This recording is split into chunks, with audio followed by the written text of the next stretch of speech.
indeed on screen of the prime who had about 10 minutes speech saying that briefly they are focusing on renewables and they see it like one option, one solution for getting rid of oil and gas coming from Russia. And this is seen like a quick solution that might come before next winter.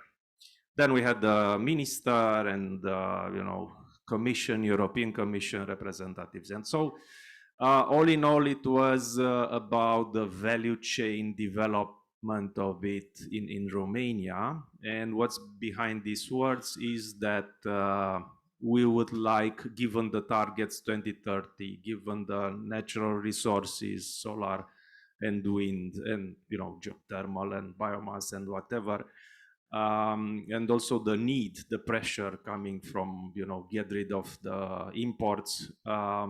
We need to find some alternative solutions. So that's why Europe decided to increase the targets for 2030 and some other measures. For example, today, European Commission, in fact, European Union will ask member states to decrease the maximum permitting time for new renewables from 2 years to 1 year. So they are moving forward. There is a political will.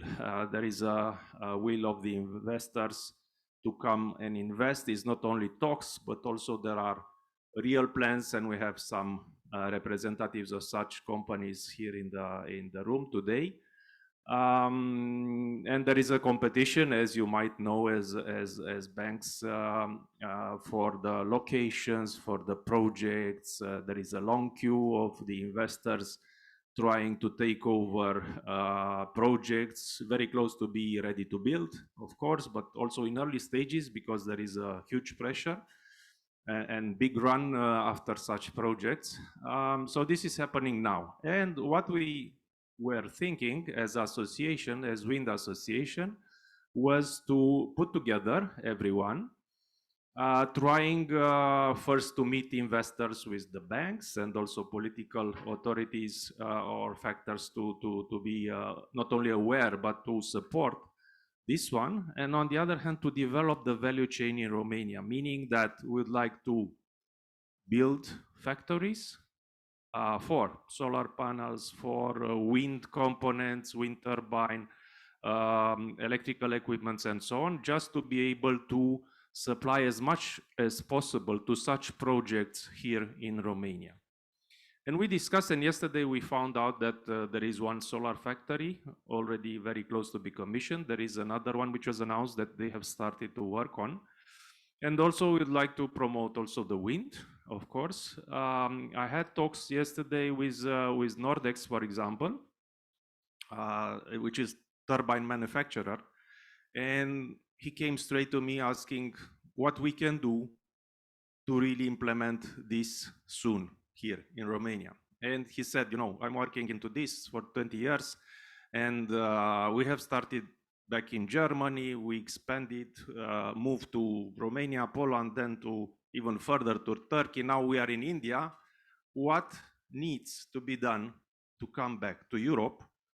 Romania, for example, when I said even Germany, if you go back, then it's better, you spend the money not in Asia or wherever, but in Romania. But he was really questioning what to do to come in Romania. So there is an interest also from manufacturers. This is what I wanted to say, in fact. And let us sit together today.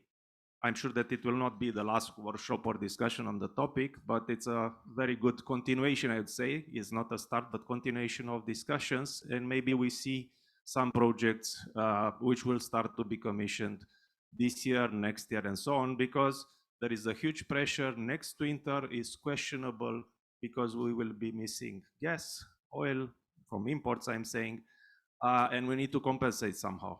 Hopefully it will be a light winter, as we were lucky to have last winter, but definitely we need to start some plans. And what I'm saying is that the solar and the wind, they are the quickest investments that can be commissioned, and with the help of some factories here in Romania or somewhere around, we can decrease the commissioning period. And last word is about As you know, delivery time for importing solar panels, wind components, and so on is increasing quite a lot, doubling, tripling, and also the price, even though you have the tough contract. I'll give you an example. One friend asking for solar panel, promise, contract, advance payment paid as required. Delivery time 3 to 4 months. It came after 8 months with the request, you know, price, by the way, is 40% higher. Take it or leave it. There is a huge queue behind you. So it's just an example. Sorry for being so long. It has been a pleasure with you today, and hopefully it will be also tomorrow for all of us. Please count on our cooperation. I'm here. Any question, and I'm ready to listen to you, dear guests, dear speakers, dear all. Thank you very much.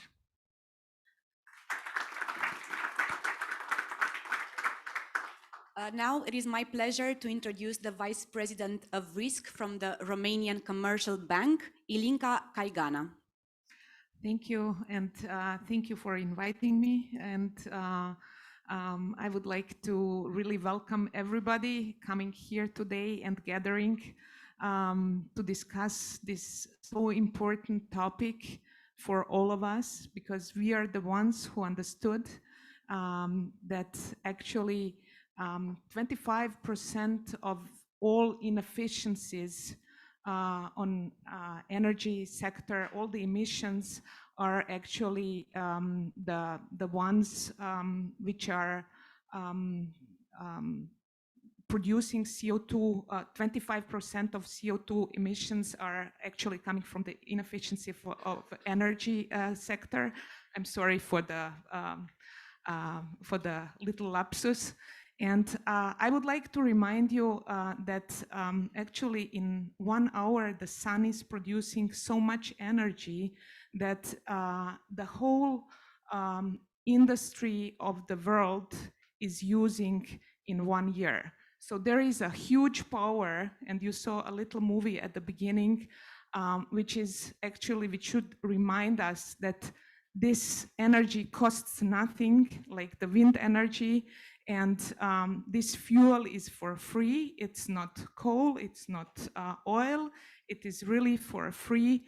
And we just need to build the infrastructure to get it work for us. So this is why we met today. And you are the guys who are going to pave the way for the net zero CO2 emissions 2050 that our country, Romania, and all the other countries in Europe have committed to. And you are the people who will pave the way of sustainability. And I would like to remind you, before you start talking about the deals, and we had some discussions outside, and you will have a great panel here to discuss the topic, that BCR has BCR a lansat deja un program. End of 2020, we have developed the strategy.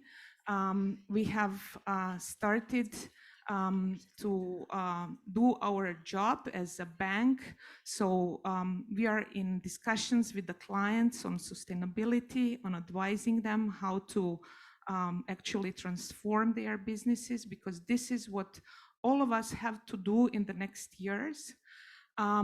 We have launched also in the PI sector the green loans for Casa Mea Natura, and this is already 30% of our mortgage portfolio, which is really showing how important this is to every single individual.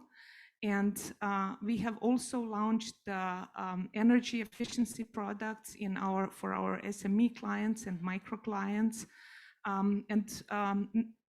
Not to forget that we have issued also our first green bonds last year, and there is more to come. At this point, I would also like to remind you that our big idea of getting into really sustainable world and having this zero net green gas emissions in 2050. It is so important that every single individual really understands what is it about. So our training programs, not only for our employees and front office managers, but also for our clients, are very important to us. And we see our role to develop a more sustainable world overall, and to really have to give a fair chance, not only for the businesses, but the businesses should support a clean environment, a fair distribution of goods and everything what is important in order to have the world as it is expected.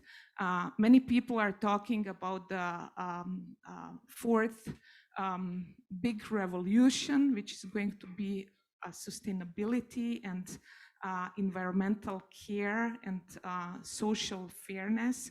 And I today invite every one of you to have really good discussions and talk about the business, but not forget this big overarching idea, why are we doing this? And this is exactly the reason, to leave the better world. The earth that we have does not belong to us. And we should leave really a better world for the future generations. So welcome and have great discussions today. Thank you.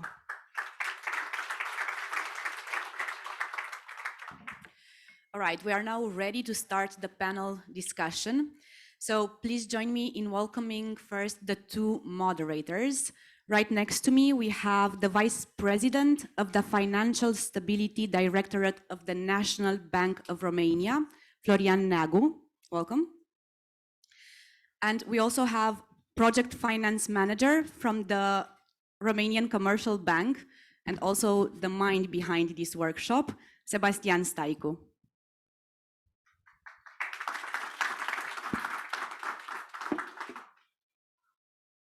Thank you, everybody, for being here. I think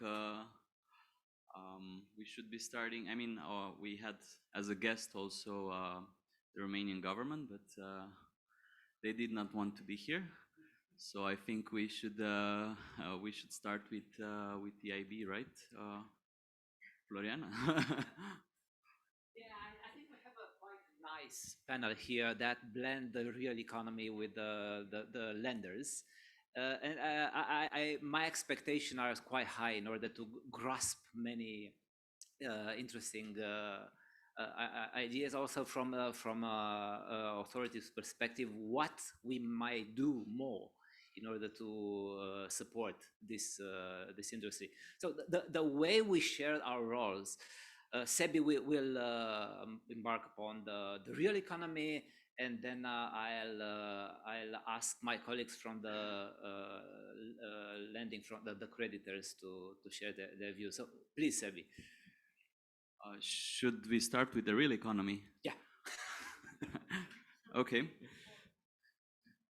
I was thinking of starting with EIB. I mean, EIB has some really interesting perspective on, let's say, developing the the entire, I mean, making the economy come closer, let's say, to a sustainable economy. Yeah, I totally agree with you. So I welcome Lara. Lara is a very old friend of us, both from the real economy and lenders activity. And I welcome the European Investment Bank. That's the climate bank of Europe. For Romania, they were quite active in the last year, and I think there is a lot of room for more involvement to support more banks, non-banks, financial institutions, and also the real economy. And I have a few questions for you, Lara. The first one, because you are a global player, I think it would be quite interesting to grasp some flavor about how is our position in Romania compared with the region. in terms of renewable energy sector. And also, you are quite active, and European Investment Bank was quite open to do more in Romania, not necessarily direct financing, but also on the collateral. And also from a technical assistance. We discussed with many banks, and it's a need from this technical assistance. If you want to dig more on these topics, how you can help us with these three elements. And my last question I would like to address is about the global chains and the value chains involved, because it's also Eusebio with us I discussed with how important is the cable industry in this part. And you think that the value chain that it's linked to the renewable energy might also be more have more steam in your eyes in order to finance this part. Thank you, Lara.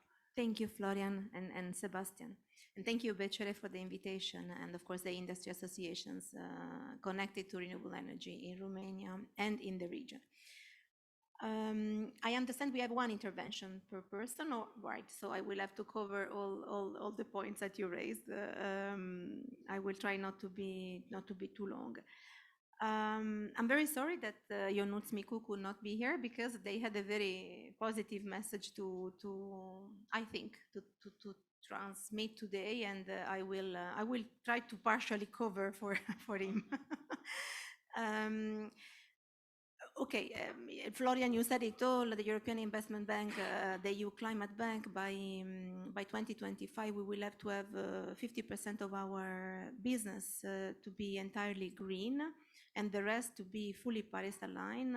These only last year translated into 25 billion euro of green investment, mainly for what concerns us today, new renewable energy capacity, electricity distribution, and of course we have done and we still do energy efficiency. For the renewable energy capacity, I think one of the points that we see specifically for Romania is there are two elements that are driving, let's say, let me not qualify, driving the investments. I want to say driving in a difficult territory or in a positive territory. Two aspects. One is the uncertainty of the regulatory framework and political uncertainty and non-clarity on the vision country-wise. And the second aspect is lack of skilled labor force.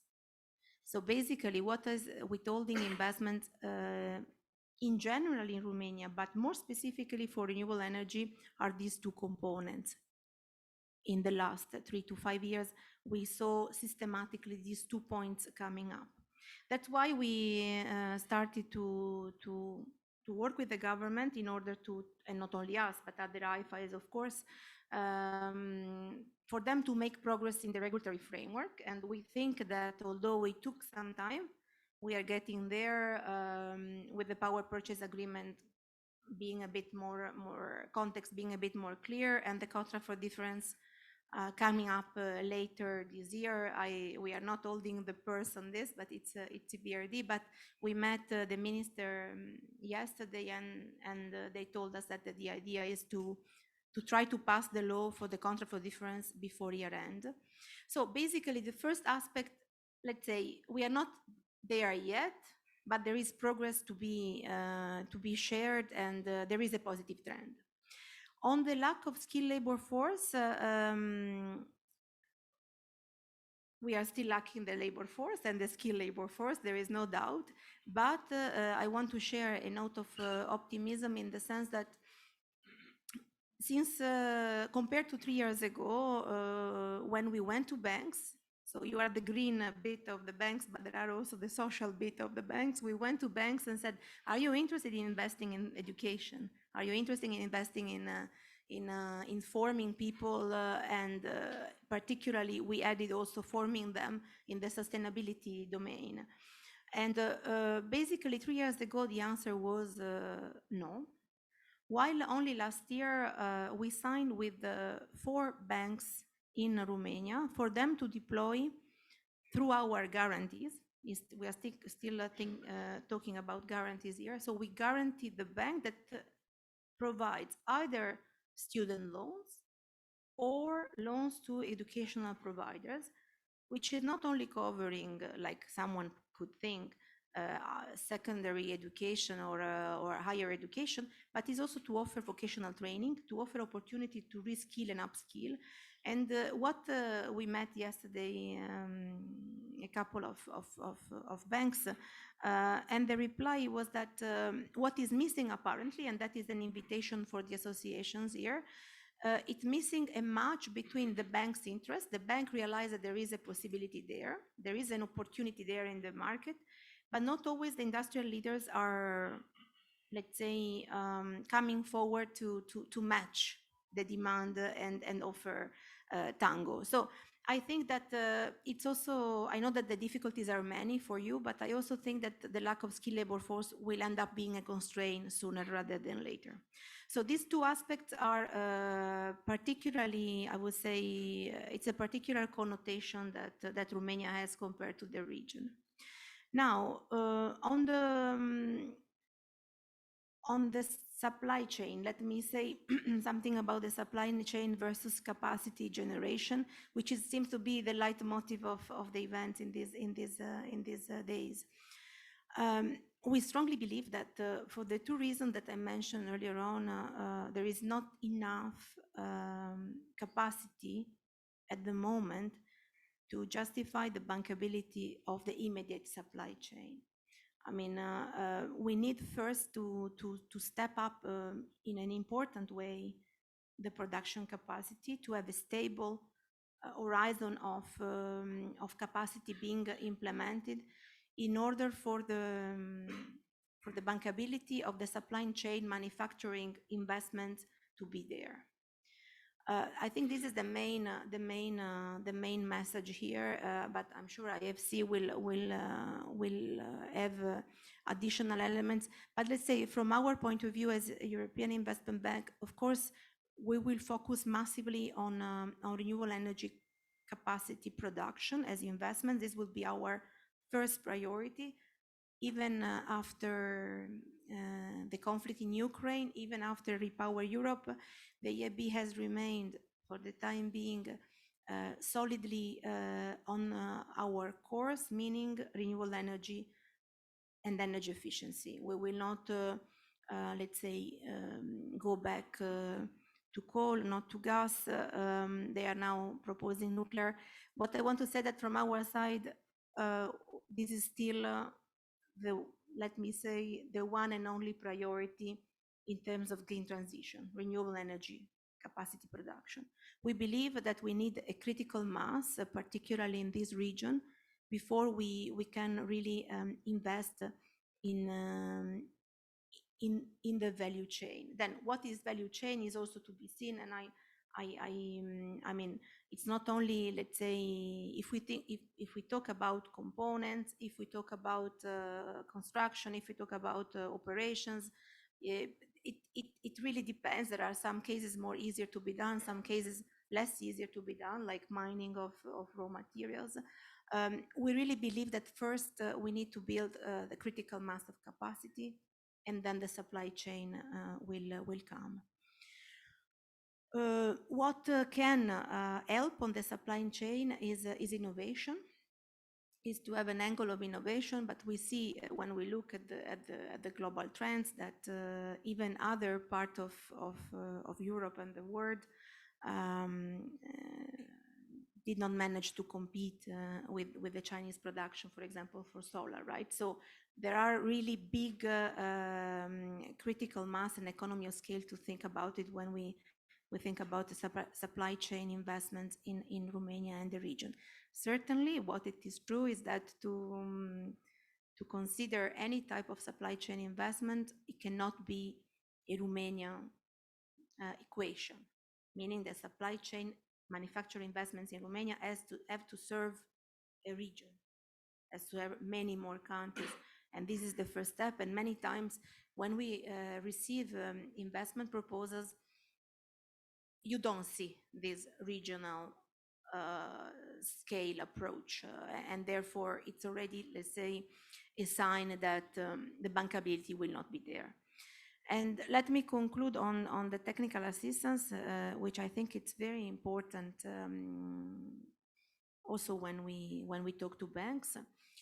We have a green gateway portal which is available only to intermediaries, to financial intermediaries, where we offer them any kind of knowledge they are needed, for example, to screen green investments, to assess the eligibility, on a number of elements that usually to train their staff.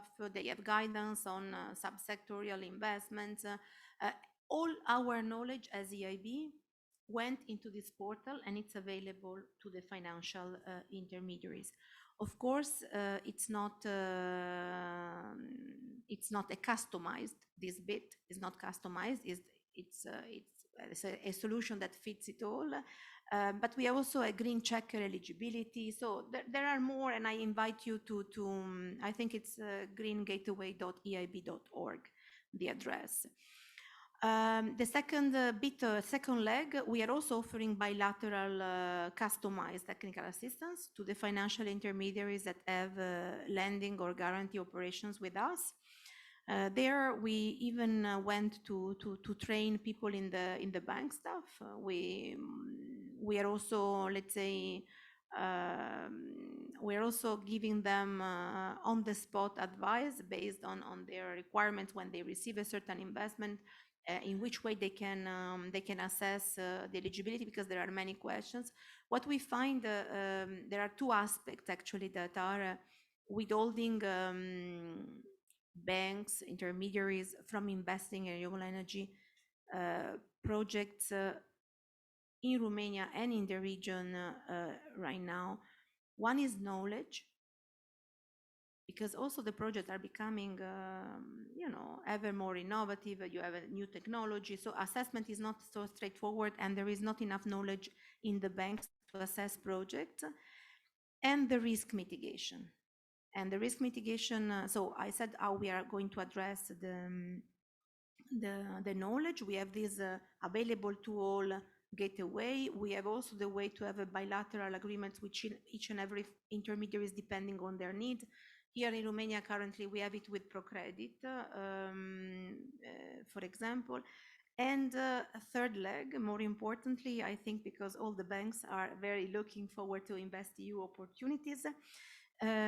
We are the EIB experts will provide advisory through a web portal, but in a more one-to-one way to all the banks that will sign the sustainability guarantee, which will be deployed by the European Investment Fund under InvestEU. The calls are open now, so this is about to come in Q3, Q4 2022. So basically, I said knowledge, and I spoke about technical assistance and what we offer, and the way we try to be, let's say, on the side of intermediaries to make them comfortable on investing in renewable energy capacity, in new renewable energy capacity, and the risk. So we are going to deploy the sustainability guarantee through the European Investment Fund under InvestEU. But we are also, as EIB Group, managing a guarantee. We are setting up a guarantee instrument for climate and digital investments. This will not only be for green investments, but certainly we expect renewable energy projects to be a big portion of it. So basically, we will make available with the resources under the PNRR, Resilience and Recovery Plan. It will be 500 million euro guarantee for SMEs, lines to banks, and it will be a 300 million euro guarantee for large corporates, one portion of it through banks. And in that case, we expect a leverage of 5.6, a leverage of 5.6, which I let you calculate how much investments we think we can support. As I said, renewable energy is part of it. By regulation, it has to be not less than 40%. But what we can see from the market is that we will, at least there will be a lot of effort, and the pipeline looks very green, much greener than 40%. The problem we have here is that those investments guaranteed with the PNRR money will have to be finalized by 2026. And this is where the challenge is, even more so considering availability of raw materials, delivery times. We have heard that they are getting longer and longer. So I don't want to, I'm not here representing the European Commission, but we have also, and the European Council, but we have also to think that maybe this 2026, I mean, well, let's say is today an hard deadline, but events are really extraordinary now with the war and the consequences, and these deadlines might be revised. So I think, and I conclude here, that the strong invite from us is to really focus on renewable energy projects, to make the best out of these guarantee instruments, because they are partly mitigating the risks that the banks are not ready to take. There is a momentum. In fact, you of course, you know that finally we had the first calls under PNRR for renewable energy. Did they decide to extend, or I mean, because I understand that the deadline is 31st of May, but there are, let me say, carpet rumors that that might be extended. And to be honest, there is nothing wrong with this. This is a 457 million euro call. It's a huge call, and therefore the market is the first experience. The market needs time to get to know the way to apply, and there were many questions. They put an accent, okay, on prosumers, so there will be a big chunk of prosumers. But this is also good for the industry, because I understand that industrial parks, malls are getting ready to be prosumers, right? So they will acquire photovoltaic panels, and they will try to produce energy for their clients. And I think there is a virtuous momentum. We cannot say anything, I would say, other than this. I mean, I would challenge anyone to say the opposite. More is coming on renewable energy under Modernization Fund. So the funds are there, are coming. The government, the Ministry of Energy, after a number of years where the machinery didn't go, I mean, the setting up of the machinery for the Modernization Fund was somehow slower than other countries, is catching up. We are getting ready, and I think is an excellent momentum to look into investments in this space, benefiting of what the IFA is making. They are making available to the market. The knowledge, I think we are ready to go a bit of an extra mile to assist banks in investing more in renewable energy.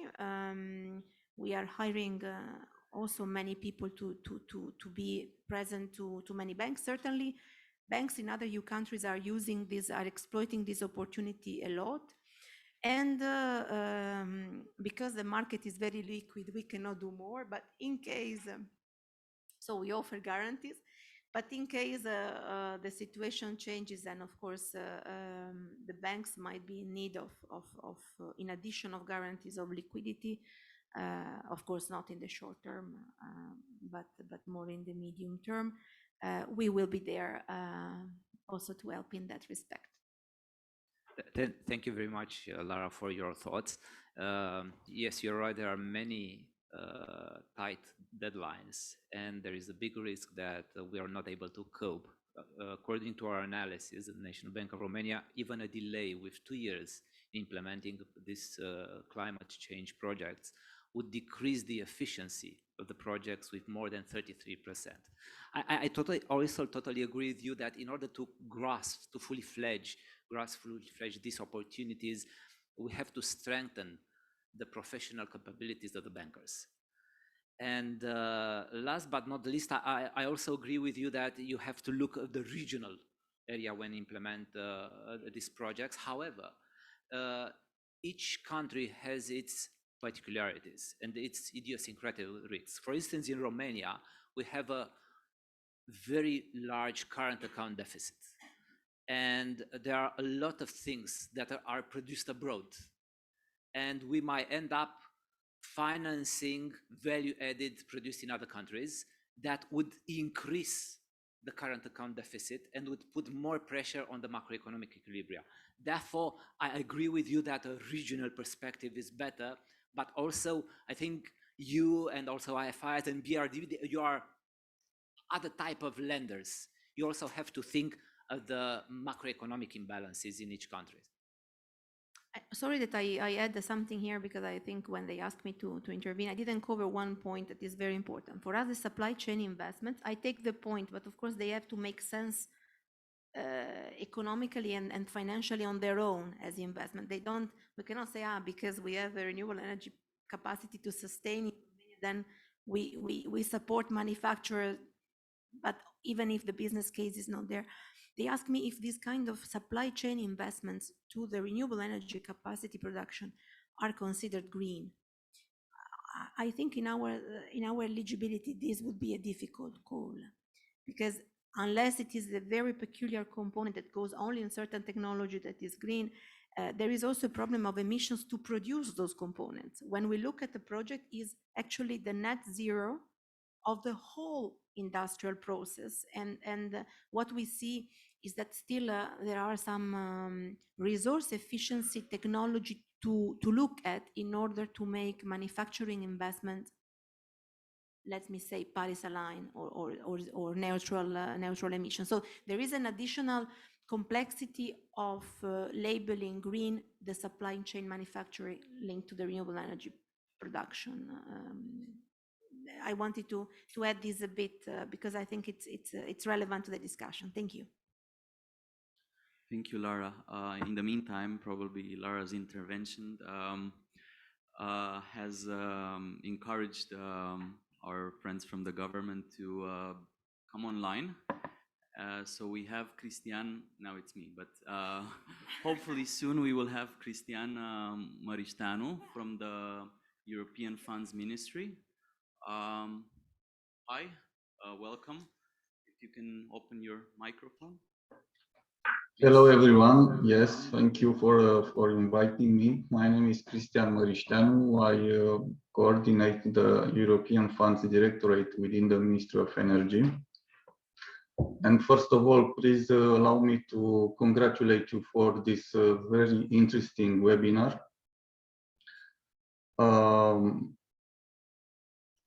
If I may, just to confirm from the perspective of the financing opportunities, indeed, under the Recovery and Resilience Plan, we have an ongoing call for projects for the production of energy from solar and wind technologies. And the cutoff date for the submission of the projects is end of this month, but we currently analyzing the possibility to extend this cutoff date with 2 more weeks. And for the other topic related to the value chain for the production of batteries and solar panels, we have also good news, if I may say like that. We already have a pre-notified state aid scheme to the European Commission, and we hope that by end of first semester we will be able to launch also the call for projects. Of course, as soon as this approving decision from the European Commission will be issued. So under the PNRR, we have these opportunities. Our message for the market is to have projects prepared. The programming documents were elaborated in close consultation with the professional associations. So we consider that all the details are in place in order to have a smooth evaluation and to sign the financing contracts in the shortest time. And of course, I take avail of these opportunities to also send a message for our colleagues from EIB. We look forward maybe to have a close collaboration also on the technical assistance side. For sure, we will need the strengthening of the administrative capacity, mainly as regards the with regard to the evaluation of the projects. And last but not least, just a couple of ideas as regards the modernization fund. We are glad that we have successfully obtained the financing decision from the Commission on the first projects. And also we have under preparation a couple of more state aid schemes and multi-annual schemes for this financing instrument. If you have questions, I look forward to answer. Thanks a lot. Thank you very much for your intervention. I mean, we all know that under the PNRR, there is amount of money for a PV cells factory and a battery factory in Romania. The question is if the government has any further plans to support the development of the renewable energy supply chain in Romania. Yes, as I said, we have under PNRR, we have this investment for battery productions and also for solar panels, meaning production, assembling, recycling, so all the entire value chain under regional state aid scheme. The beneficiaries will be the SMEs and the large companies. And the documents are already put in public consultation on the Ministry of Energy website. So yes, this type of investments will be financed from European funds under PNRR. Thank you very much for your intervention. Florian, do you have any further questions to the, okay. What I would like to say that we work quite well with our colleagues from the Energy Minister. We have a project that started last year under the National Committee for Macroprudential Oversight. There are some recommendations that came from the real sector and also from the lending activities, with CFD and PPA. And those recommendations that were in the umbrella of the Energy Ministry, they delivered to a large extent. And we also think that there is maybe more ambitious in order to foster the deliverance. Okay, should we go to our next panelist from IFC, Daniel? Thank you very much for being here with us.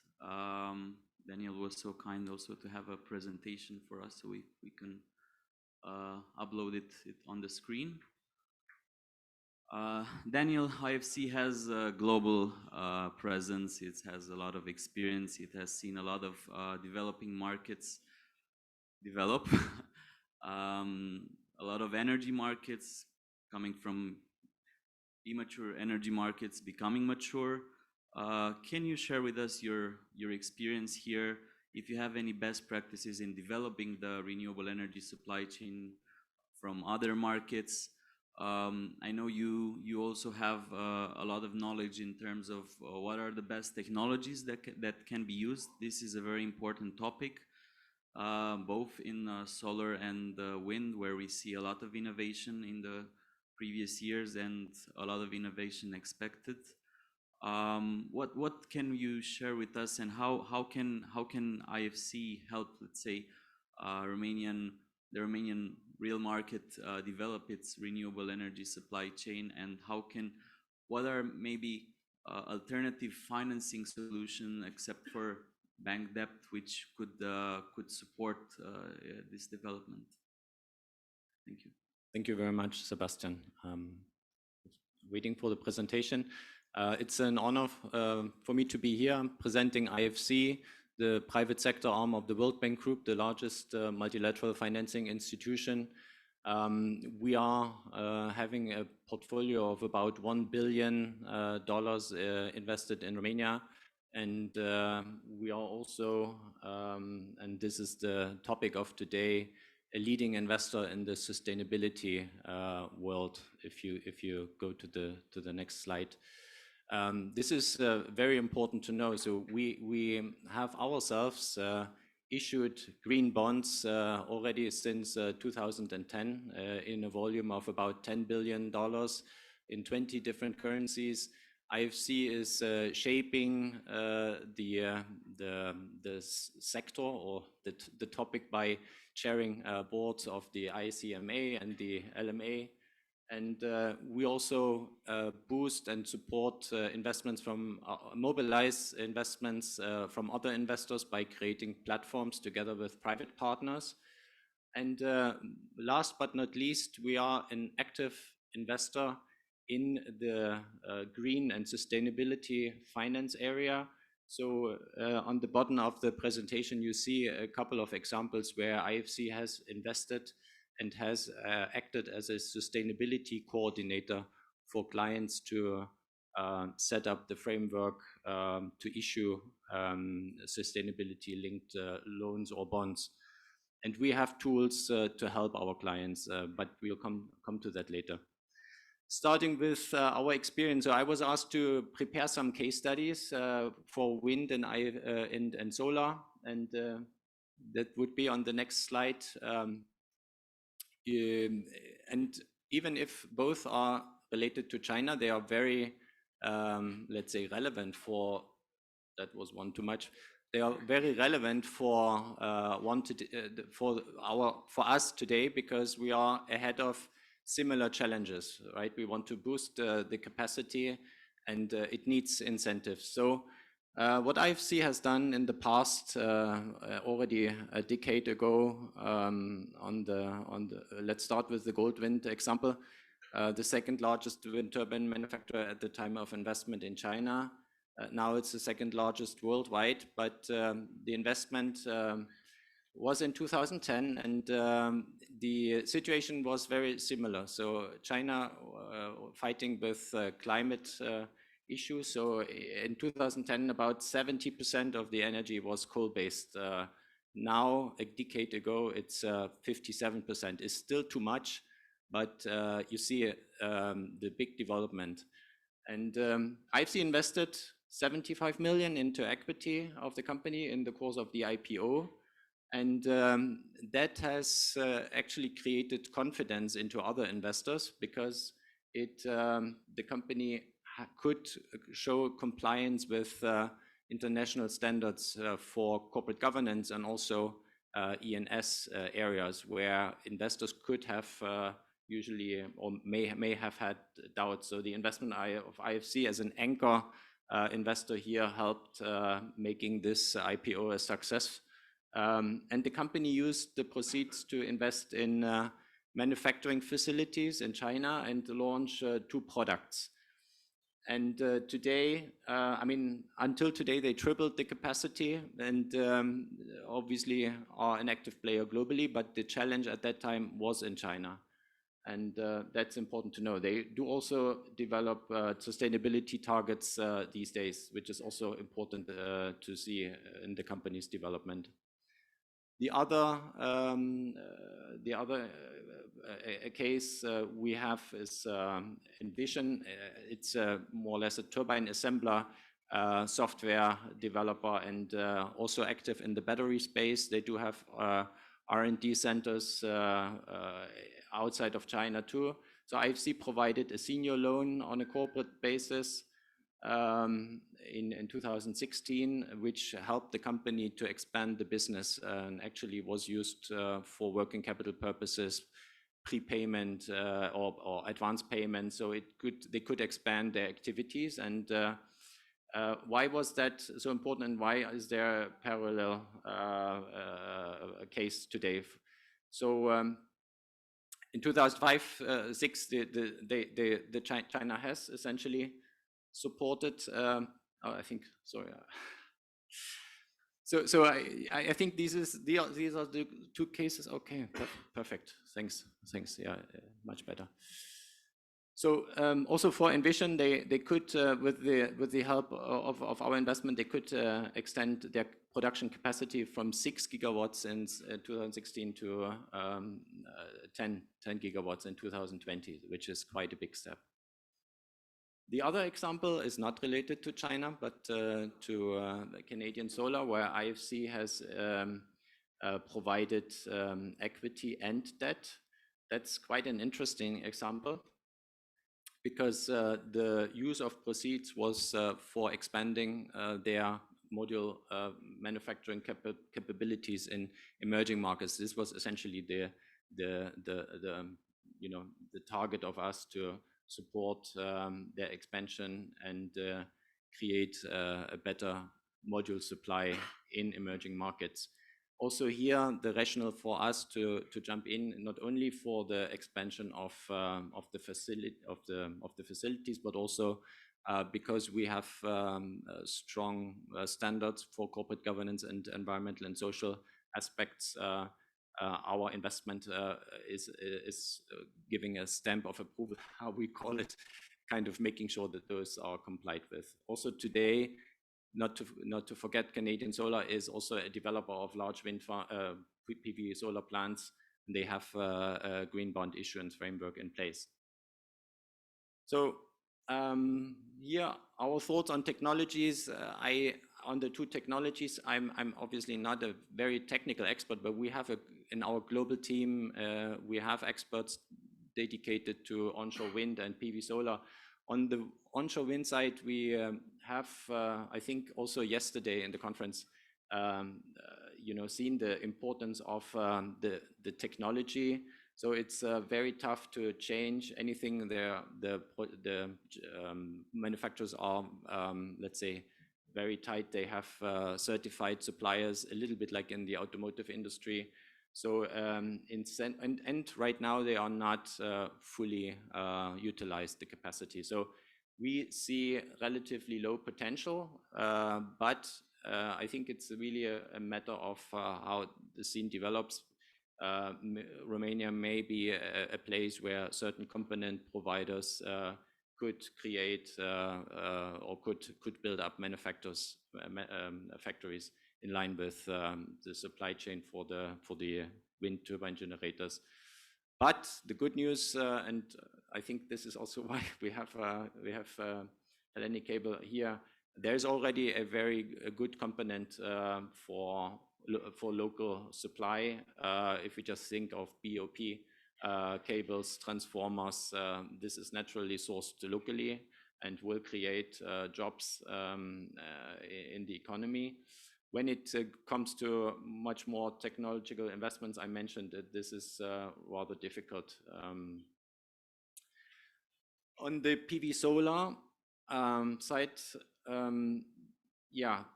we all concluded we are doing not enough in Europe. The supply chain is also for the and you see the value chain or the production chain. Silicon mining and refining polysilicon is concentrated in China, and it's a very energy intense process. So 40% of the cost of the raw material is actually going into energy costs, which is questionable how we can build up, let's say, competitive resources in Europe, but they are already 7%, which is still low, but at least it is more than our capabilities in cell and module production, which is, according to our numbers, really almost 1%. So there is room here. What the whole process needs is scale. So it's not worth competitively to have 100 megawatts investment. In order to provide competitive or modules at competitive prices, you need really gigawatts instead of megawatts. But the target is there, and I understand there will be some decisions made today on the European level. On the bottom, there are certain areas for public support which we have seen to develop the supply chain. And first and foremost, it's really commitments by the government to create this market. We have heard lots of words yesterday. Let's see how this is implemented. Definitely on European level, the marching order is clear. For investments, for instance, in PV solar, again, you need to look outside of Romania. You need to look into the single market which we are having. Only on a European level, this would make sense. Then what we have seen in other markets, and this was most effective in large markets like in Turkey or India, where the incentives were provided to renewable generators for a local content. So they got a higher tariff if they sourced locally. This was essentially also causing some investments in Turkey and India on the turbine supply side. And last but not least, there could be public incentives. I'm not talking about subsidizing the whole industry, but at least creating a starting point and thinking about tax incentives for suppliers to essentially build up their capacities and become competitive to a certain extent. So this was my it was about the supply chain and the technologies, our view. Could you maybe share with us also in terms of financing renewable energy production capacities, if you have any alternative asset financing solutions or alternative financing structures? We all know the classical bank requirements with PPA. This is the best way to do it, but is there any other way? Does IFC have any really good examples with things which have worked in other countries? Yeah, I do have an example on, I think the question was also about merchant, what kind of alternative financing sources are available for the merchant part. Could you please put the slides on again? Thank you. So here are a few case studies for merchant investments, and I could not really avoid adding a Romanian one to this, which was also presented yesterday. So let's start from the left side. All these merchant cases are really requiring mature energy markets. And the ones in Mexico and Chile are mostly comparable to Romania. So they do have a day-ahead market, an intraday market. So the gaps can be sourced in those markets, and they need to function perfectly. So now the question is, for this market where we are, is this really a perfect market because of the dominance of balancing energy? Probably not, which means there has to be done something to reduce the cost of balancing here, and thinking of interconnections to other markets, which is in progress, but needs more investments in order to, let's say, break monopolies. So let's go back to the examples. In Chile, IFC supported an investment into 140 megawatt solar plant in the north of Chile in the Atacama Desert, where the potential is the best. we invested, so the sponsor First Solar, we invested 60 million as an IFI development institution, and another development institution, the American OPIC, today is DFC, invested alongside. So there were no commercial bank, but this actually decarbonizing project, because it was the biggest, let's say, demand was coming from the mining industry. Made, let's say, this investment was needed to support decarbonization of the sector. So we have liquidity support here by other IFIs, which happens in markets where there is no liquid commercial market. The second in Mexico is a very interesting example because it's a very large PV plant, and is actually the largest using bifacial technologies, modules technology, and is also the largest merchant PV solar plant in the world. Here the sponsor was FRV, and we could put together the financing using a couple of resources. So alongside the IFC-A loan, which is our own funding, we raised, there was another development bank coming in, but there was also commercial bank participation, which usually comes in, or in emerging markets, we have a product that allows commercial banks to come in as a sub-participant. The lender of record would be IFC, but commercial banks and Romanian banks are familiar with the procedure. Commercial banks would benefit from the privileges of an IFI in terms of preferred creditor status in case of capital restrictions are implemented. IFC would have the ability to repatriate monies, but also withholding tax could be a topic. So IFC loans are exempted, or DFI loans are exempted from withholding tax. So this is one source, and having a product which allows commercial banks to join financings helps too. And IFC, on top of that, we have the capability to provide liquidity from institutional investors. So we have a program which is called MCPP, Managed Co-Lending Portfolio Program, where institutional investors are providing funds, and those funds will be invested alongside IFC. So we will be managing those funds, and they provide additional liquidity. It's not a subsidy. They are also participating in the same commercial risk, but it is helping projects to be realized in case of liquidity is needed. And just to mention the Romanian project here, I think it was important for this first large-scale project in Romania to have this B-loan umbrella that EBRD and IFC are able to provide to boost the sector. So that was certainly providing some comfort. Were there any particular mitigants for providing such merchant financing of production capacities? You're talking about guarantees? Yes. From not to my knowledge, in those projects, also due to the fact that those are happening in very mature markets, you may have less of tools.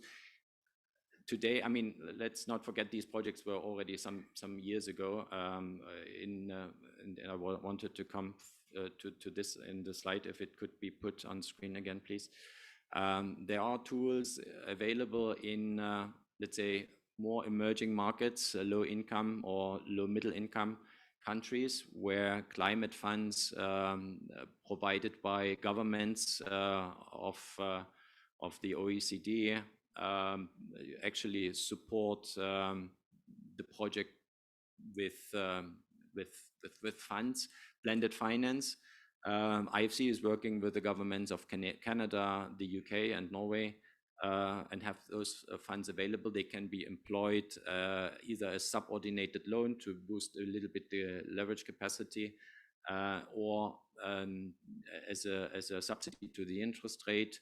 But we really need the strong commercial rationale to employ those funds, but they are available. They are not available for Romania. Romania is well advanced and even a participant member of this, committee which decides who are the eligible countries for those type of investments. Thank you. Maybe just one last. I have a comment and a question. My perception is that for the two projects that you did in China, on a scale of 1 to 10, I think the support of Chinese government was about 10. So if my assumption is correct, if you will replicate the two projects anywhere in Europe, where you will see the support of EU Commission or any EU government from the same scale, 1 to 10?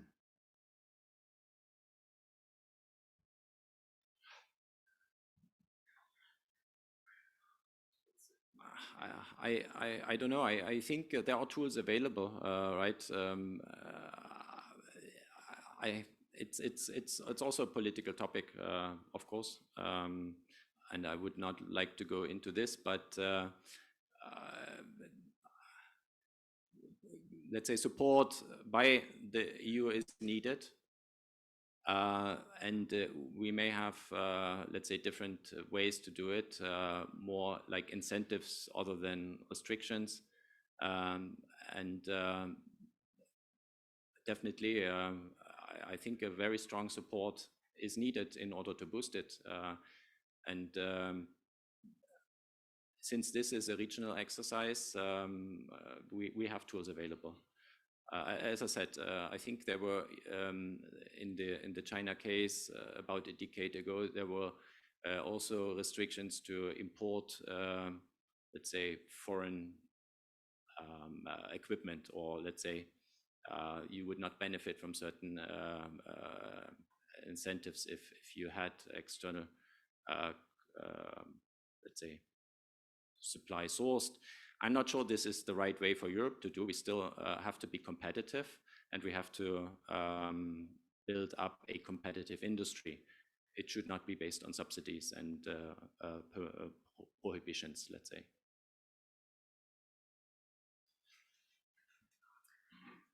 Thank you very much also for the question.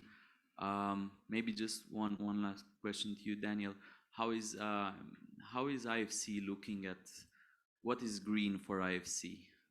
We all maybe, I don't know if all of us, but at least the banks know about the EU taxonomy. This is the European reference point in terms of what are the technical screening criteria for an activity to be considered green. We know there are two, let's say, standard products in the market, the green loans and the sustainability-linked loans. Could you give us a little bit some insights on how IFC is looking at this, and how, anyway, it could help, let's say, companies become greener? Yeah, it's a very good point. I mentioned in the beginning we have tools available.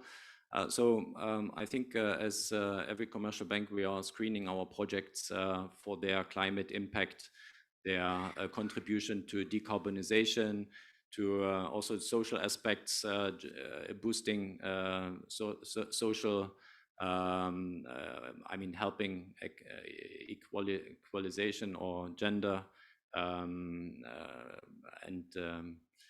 so all these aspects are definitely important for us to review. We have, in terms of climate, IFC has an internal target to have 85% of all investments going to the board Paris aligned by 2023, which is really a big exercise, and 100% Paris aligned by 2025. So actually contributing to not exceeding the global warming by 1.5 degrees by 2050. So this is the target, and obviously we will take care of the target until they apply. So this is the part, and we have other tools which which are already applied for a very long time, and it's worth mentioning the IFC performance standards here, which are setting out or which are evaluating the climate impact and the impact on diversity of our projects, and implementing and monitoring measures to avoid those. So these are, let's say, the project. This is the view that we have on our investments. If you look into financial products, it is relatively clear that investments in renewable projects are green, right? No doubt about it. By definition, the use of proceeds is going into reduction of carbon emissions. The way we look into, or which is more, let's say, important for the supply chain investment, would be the sustainability angle. Of course, there can also be, in this case, the use of proceeds is not always green, right? You would invest in production facilities, and they may have a certain level of greenhouse gas emissions, which are not avoidable. And there is a scheme in the EU taxonomy, for sure. We are looking at it in the same way. In order to make this sustainable financing and able to consider it, we are looking into the sustainability policy of the company, of the borrower, essentially, and how they want to develop their targets. And for sustainability finance, we have 70 sustainability development goals, 17, right? These are defined by the UN, and for the sustainability linked finance, you would have to identify certain KPIs that are essentially have to be met, and those KPIs, and I'm just mentioning a few goals next to the decarbonization or climate action. There are other KPIs on biodiversity, gender or social inclusion, no poverty. So just to mention a few. And for sustainability linked financing, you need 1 or 2 or 3, depending on the ambitions, KPIs that are ambitious to achieve, not in the normal course of business, but require additional efforts by the company. And based on those, we can set up a framework, or the company sets up a framework for the sustainability linked financing of that investment. It would be nice to have the slide again on screen, just to also show how IFC is essentially supporting. So IFC provides added value in this sustainability finance framework. We have for infrastructure investments, we have created a sustainability finance advisory team, which helps clients to, and some of the borrowers, they don't even have a sustainability policy yet, right? So it's for many clients a new area and a new way to go. But our team is helping to put a sustainability policy together with the client, thinking through their decarbonization targets, thinking through their social targets, and creating such policy, which is not only, let's say, which is essentially a tool for communicating with the environment, with the shareholders, with banks, and based on this policy, then you can, add the sustainability financing framework, which allows you to make use of, let's say, the respective financing tool. In this case, we can act as a sustainability coordinator and putting together this sustainability financing framework with the company, identifying KPIs, and also, in case not there yet, in combination with the sustainability strategy, do the baselining, benchmarking of the targets that have been identified. And last but not least, we are supporting clients in their journey to the sustainability, to achieving sustainability goals. So we have certain means available call it technical assistance or not, but we can support clients in financing technical studies, market studies, in order to achieve the targets of the investment. Thank you very much, Daniel. Florian, I think we can move now to commercial banks of Romania.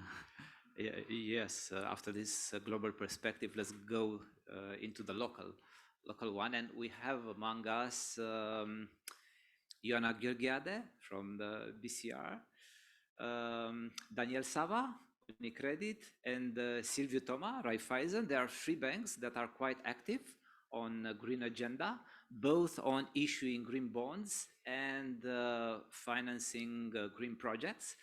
Therefore, I think the experience will also enlighten us. Therefore, my first question is for all 3 of you, and it's about how you feel the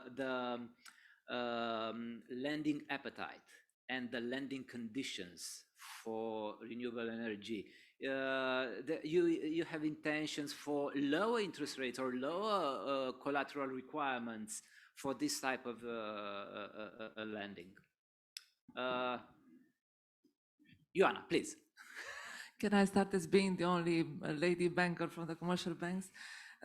So I would start basically from the perspective that we are now in the second wave of renewables, and some of us were together also in the first wave. I remember I have a small deja vu a little bit that we talk about how to finance renewable projects. And in the first wave, we achieved 4,000 megawatt. And since we also talk about suppliers, as we discussed, we barely have any producer for the entire industry. So this is from where we start off. We had financing appetite also back then, yes. I think we learned some important lessons, because now, since I cover risk management, I can also say, and I fully agree with Lara mentioning that risk mitigation is key, because there were risks which materialized also in the development phase, also afterwards during the life of the project. And now I would say that generally we are a little bit smarter as let's say as a country and as an industry, and definitely there is appetite generally for green projects, sustainable, due to also all these let's say directions which come from the EU, but also by conviction that this is actually the future. And in more particular for renewable energy projects, yes, there is appetite. Of course, the devil is in the detail. What type of project, all the parameters which Sebastian mentioned, how do you secure the cash flow, how do you mitigate, let's say, the risk. I think it's quite good that we don't have anymore so significant regulatory risk. And this is good because we rely actually on the, let's say, on the market and on the evolution. I think one issue which needs to be addressed, and I don't know if we can do it now, is how many of these projects will actually reach the grid, let's say, from practical perspective, due to limitations of let's say, transportation capacity. I think this, since I don't we want to monopolize more, but we'll maybe ask my colleague to.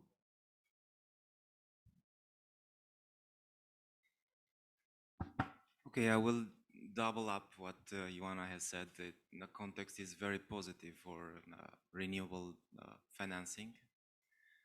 Of course, he's doing the right thing. This is what we can agree on. And the context is very positive. We are very determined to continue this journey in this new renewable revolution, because of course we are in the second wave. We've learned our lessons. Let's hope that we learn our lessons in the first wave, and we try to improve the structure that will provide to the market, and the support that will provide to the market in this new wave. Of course, we have to be very mindful that by filling in this target, we do not stifle. I mean, we do not damage other important aspects in the economical environment. we are still a country that has some production of thermal energy, and we have to take a look at of the social transition over there as well. So all targets that we impose to ourselves have to be mindful to allow some sort of transition to that. We as UniCredit have imposed ourselves very ambitious targets in our UniCredit Unlocked plan. At group level, we aim to achieve 25 production of climate loans, again at group level. In Romania, we have done a lot during the past couple of years. We have tripled our exposure in renewable lending 2021 over 2020. Of course, this comes over a rather small base, but our ambition is to reach, try to double up this figure by the end of 2022. Last but not least, we're not looking only at renewable financing like producers of large quantities. We are looking also at prosumers, and besides the positives that we see in the legislation towards producers, prosumers seem to us as a very good segment to invest in and to support. And we will certainly improve our products and will improve our coverage in terms of supporting this segment. So all in all, it's on a positive trend. We want to be here. We learned our lessons, and of course, we are looking positively towards the future. Thank you, Silvio. Yeah, sure. Thank you first of all for the invitation, and still good morning also from my side. I need to underline and to agree with my colleagues also for Raiffeisen financing in the green loan part. It's something on a strategical segment. We started, I would say, 3 years ago to develop a dedicated credit policy, especially for renewables. And when I'm saying renewables, I'm saying PV plants, onshore wind, and some micro hydro powers and some geothermal plants. So for the moment, we are not discussing about offshore wind projects or other some complicated scheme, including hydrogen storage or development. These are ongoing in our credit policy, and I hope to have something ready by this year. In terms of sustainability, definitely we are looking to have almost 40% by 2026 in terms of green loans, sustainable linked loan, rating linked loans. And I think the first natural step is to develop this kind of renewable energy finance. It was probably for us very easy to say that we started with green assets in terms of green buildings in real estate. There are many, we have certifications there, so that was the first step. The second step probably it will be here in financing the renewable project. And as I said, pipeline is very good. We have mainly PV requests, but also wind requests. What is important to say after the second wave? First wave was very short, I would say, in financing renewables.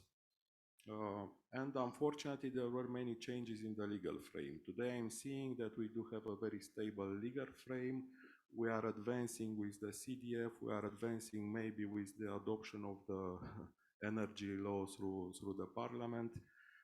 Everybody is looking for that. I mean, Romania is having the energy and climate plan at least to add by 2030 7 gigawatts. There is a very strong interest in this community, in this circular community who started to come to the bank not only for greenfield financing, but also for financing the construction companies, the equipment supplier. And I'm feeling that if we are having the contact with all the participants and we can help all the participants, then for sure we can have more visibility on the risk when we are finance greenfield from the beginning. But because we are talking here about the financing criteria, definitely for renewable there are pluses in terms of providing incentives, in terms of having let's say,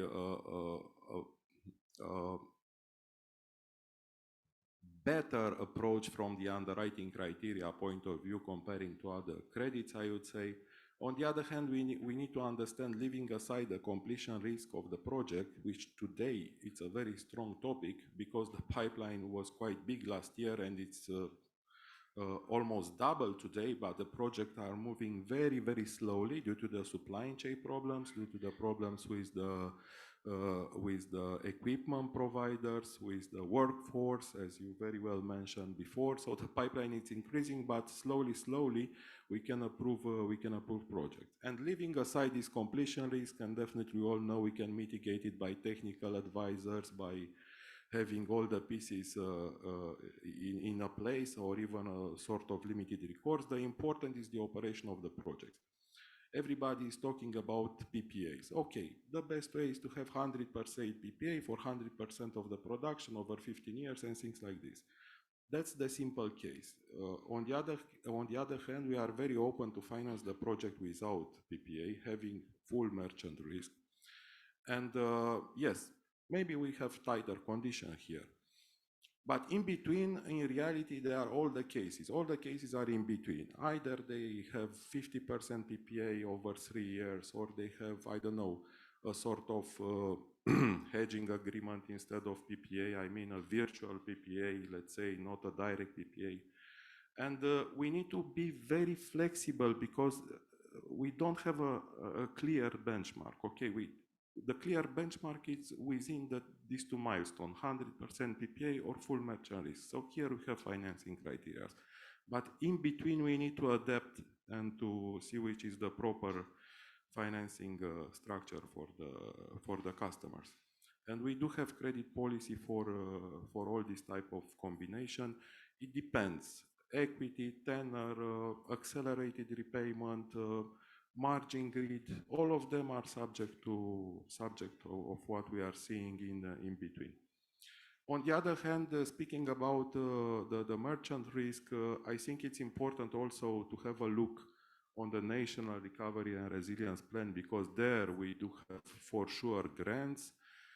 As my colleagues mentioned before, we are really waiting for the guarantees in order to provide dedicated credit facility with incentive, with interest incentive for the borrowers with these such guarantees.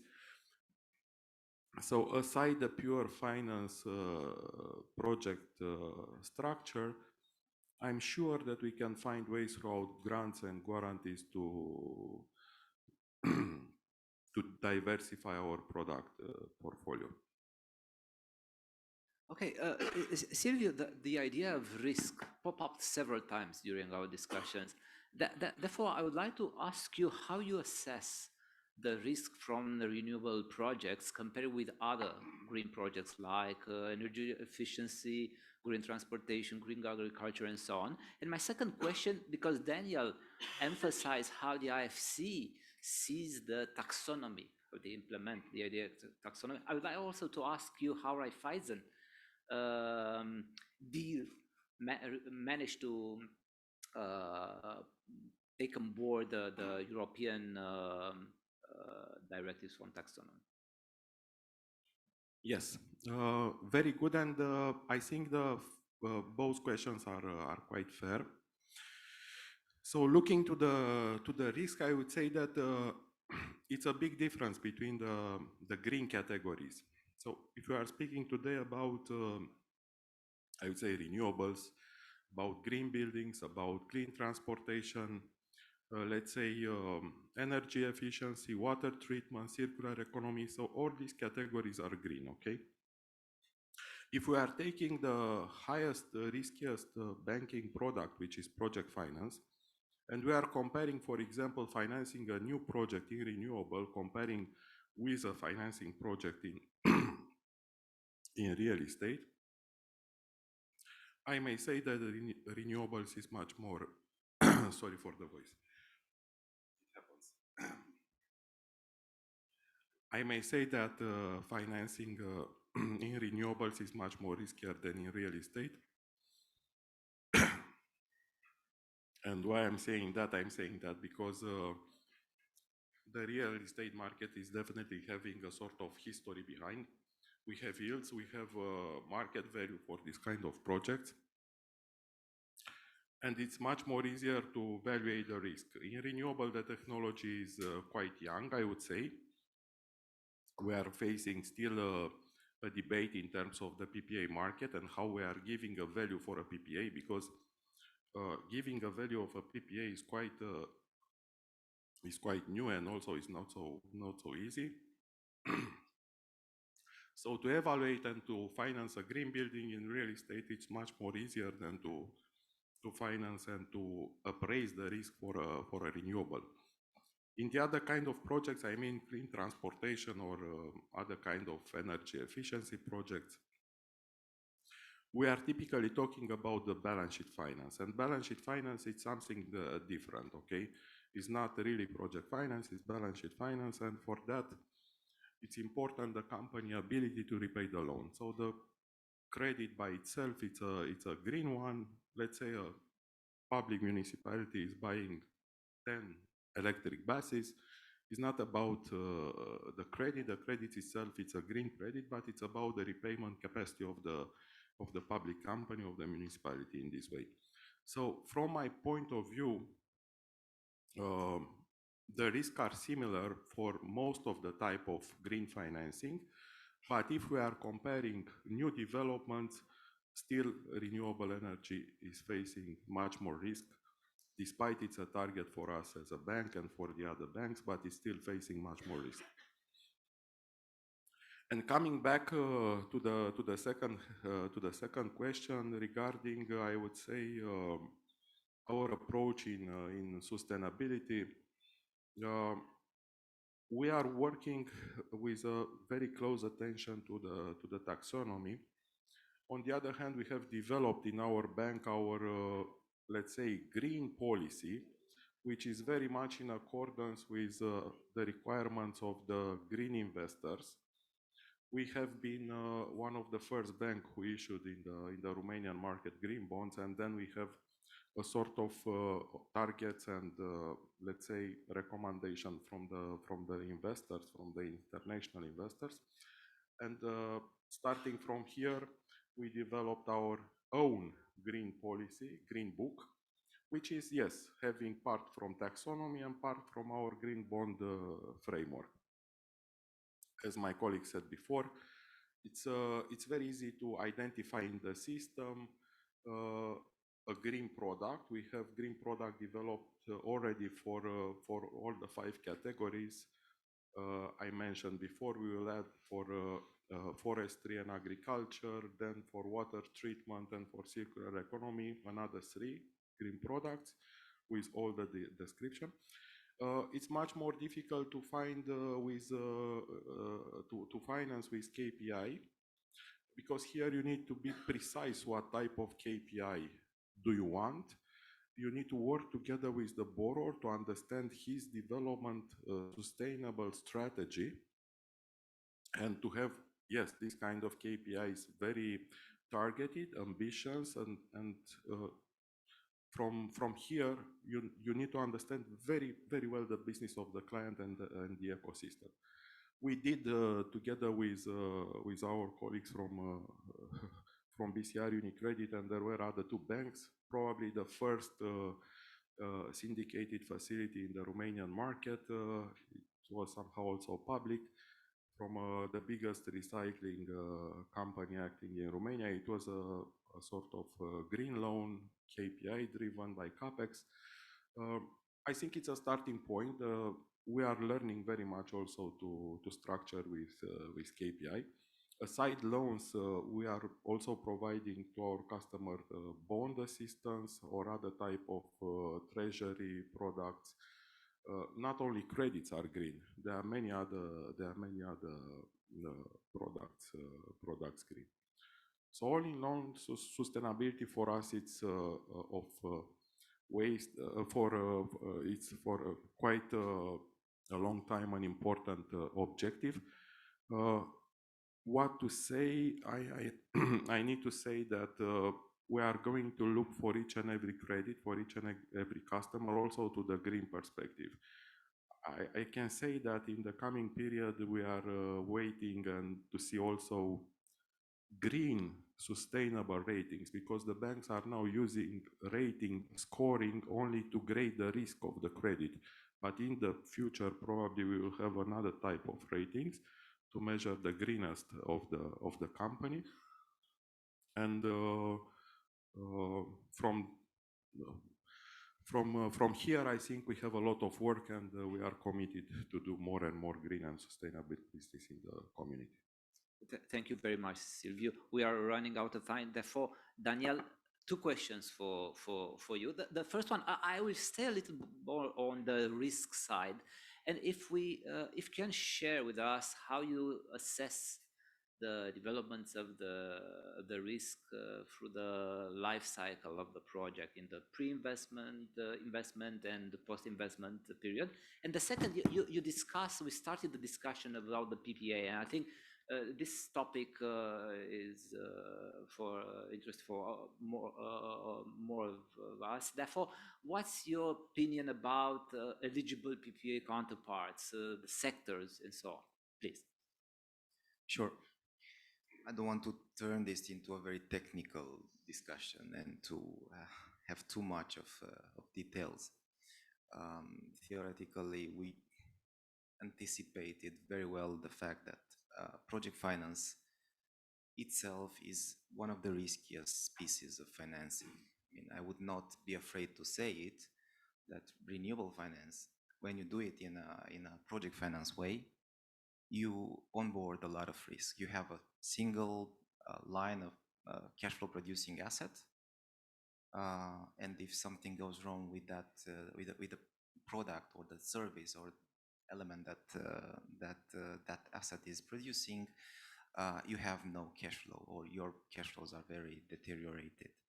Therefore, I will not, as I said, I will not be afraid to tell you and to admit that this is a lot of risk, even though the big picture is that we want to do it, because besides the economics of the transaction, there is a bigger